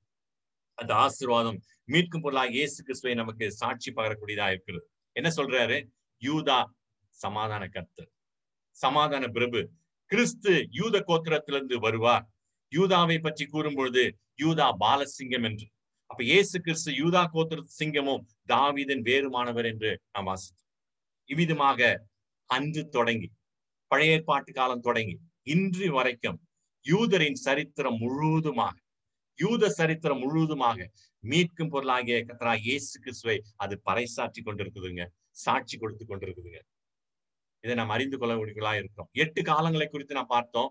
8 காலங்களை நாம் எடுத்துக்கொள்ளவில்லை. 2 காலங்களை மட்டும் நாம் எடுத்துக்கொண்டோம். என்ன காலம்? அந்த காலத்தை நாம் பார்க்கும்போது அது நோவாவின் காலத்தை நாம் பார்க்கிறோம். ஜலப்பிரளயத்துக்கு முந்தின காலம். அடுத்து முற்பிதாக்களின் காலம். முற்பிதாக்களின் காலத்துல ஆபிரகாமை குறித்தும், ஈசாக்கை குறித்தும், யாக்கோபை குறித்தும், அவர்களுக்கு எல்லாம் எப்படி மீட்கும் பொருள் பிரதிட்சமாக வெளிப்படுத்தப்பட்டிருந்தது என்பதை குறித்து இந்த நாளிலும் நேற்று தினத்திலும் நாம் சிந்திக்க கர்த்தர் நமக்கு உதவி செய்தார். இந்த வாய்ப்பினை கொடுத்த கோடம்பாக்கம் சகோதர சபையாருக்கும் மற்றும் சகோதர ஜான்சன் குடும்பத்தாருக்கும் மற்றும் இதோடு சம்பந்தப்பட்ட சகோதர சகோதரிகளுக்கும் மற்றும் இந்த நாளிலே இவ்வளவு நேரமாக அமைதியாக இருந்து கர்த்தருடைய வார்த்தையை கேட்ட எல்லா கர்த்தருடைய பிள்ளைகளுக்கும் கர்த்தராகிய இயேசு கிறிஸ்துவின் நல் நாமத்துல வாழ்த்தலையும் நன்றியை நான் தெரிவித்துக் கொள்கிறேன். நன்றி. Praise be to God. We really, from the bottom of our hearts, thank our dear brother David Delphin uncle from Pondicherry for expounding from the Old Testament how to correlate the word of God with the Lord Jesus Christ, something which is very few people do, but really it is an experience for us to understand from the word of God how the Old Testament very much speaks of the redemptive work of the Lord Jesus Christ in his due time, in God's due time. And we praise God for every matter that has been spoken from Genesis. Just the book of Genesis alone we have seen, and in that we have seen the many portions, the passages, and we praise God how these are correlated in various books of Revelation, Ephesians, and other verses of the word of God, so that the Lord's name may be glorified through this Bible study. We thank our dear brother David Delphin uncle, the elder of Bethel Assembly, the long-standing assembly in Pondicherry for almost a century. We praise God. May God continue to be with him and his family and the assembly where he's shepherding. May the good Lord continue to use him more and more in the days to come. Praise be to God. Thank you, uncle, very much for joining us and delivering the word of God. Now also, we thank our family, my family, for singing the songs. Tissy, Doreen, and Darren. May they be blessed more in the days to come. And we thank all the participants, every one of you patiently listening to the word of God. Definitely these words will never go waste, but it will be more useful and more blessed in the days to come, so that definitely it will work a miracle one day or the other as you sojourn the wilderness journey in this life. There's no doubt about it. The word would speak to our hearts and more blessedly in the days to come, because that is the only way out. There is no other alternative. The blessings of the word is enormous and we cannot number them. That is what the psalmist says. May the good Lord be with each one of us as we have listened to the word. May we obey it and continue to sojourn the wilderness journey. Now for the closing prayer, I request from Tenkasi, our dear elder, brother Devadas from Tenkasi, to close in with the word of prayer and benediction. Over to Tenkasi, Brother Devadas R, to close in the meeting with the word of prayer. I request that you.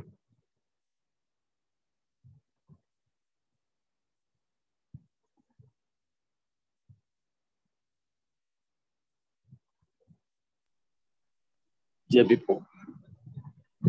எங்கள் அன்பும் கிருபை மிரக்கமே இந்த அன்பின் பிதாவே, இந்த அருமையான வேளைக்காக நாங்கள் நன்றி உள்ளத்தோடு துதிக்கிறோம் ஆண்டவரை, ஸ்தோத்திரிக்கிறோம். உம்முடைய விலையேறப்பட்ட சமூகத்திலே நாங்கள் வந்து உம்முடைய வேதத்தை தியானிக்கும்படியாக ஆண்டவரே, உம்முடைய சத்திய வேத வசனங்களை ஆண்டவரே நீர் எங்களோடு கூட பேசும்படியாக நாங்கள் கேட்கும்படியாக ஆண்டவர் நீர் எங்களுக்கு கொடுத்த மேன்மையான கிருபைகளுக்காக நன்றி செலுத்துகிறோம். எல்லாரையும் மீட்கும் பொருளாக என்கிற தலைப்பின் கீழே ஆண்டவரே எங்கள் தேவநாயகத்தை எங்களோடு கூட பேசினதற்காக நன்றி செலுத்துகிறோம். ஆபிரகாமின் தேவனும் ஈசாக்கின் தேவனும் யாக்கோபின் தேவனுமாய் இருக்கிற கர்த்தர் ஆண்டவரே மனுக்குலத்தை மீட்கும்படியாக தன்னையே அர்ப்பணித்து ஆண்டவரே ஆபிரகாமுக்கு கொடுத்த அந்த வாக்குத்தத்தத்தை ஆபிரகாமுக்கு மாத்திரமல்ல, யாக்கோபுக்கும் ஈசாக்கும் கொடுத்தது மாத்திரமல்ல, அவருடைய சந்ததியில வந்திருக்கிற ஆண்டவரே மனுக்குலமாக எங்கள் ஒவ்வொருவருக்கும் எங்களை மீட்கும்படியாக தன்னையே பலியாய் கொடுத்து மீட்டு கொண்ட அந்த நேசருடைய மீட்பின் ஆண்டவரே சரித்திரங்களை ஆண்டவரே அந்த ஆண்டவரே மேன்மைகளை நாங்கள் தியானிக்கும்படியாக நீர் எங்களோடு கூட பேசினதற்காக நன்றி செலுத்துகிறோம்.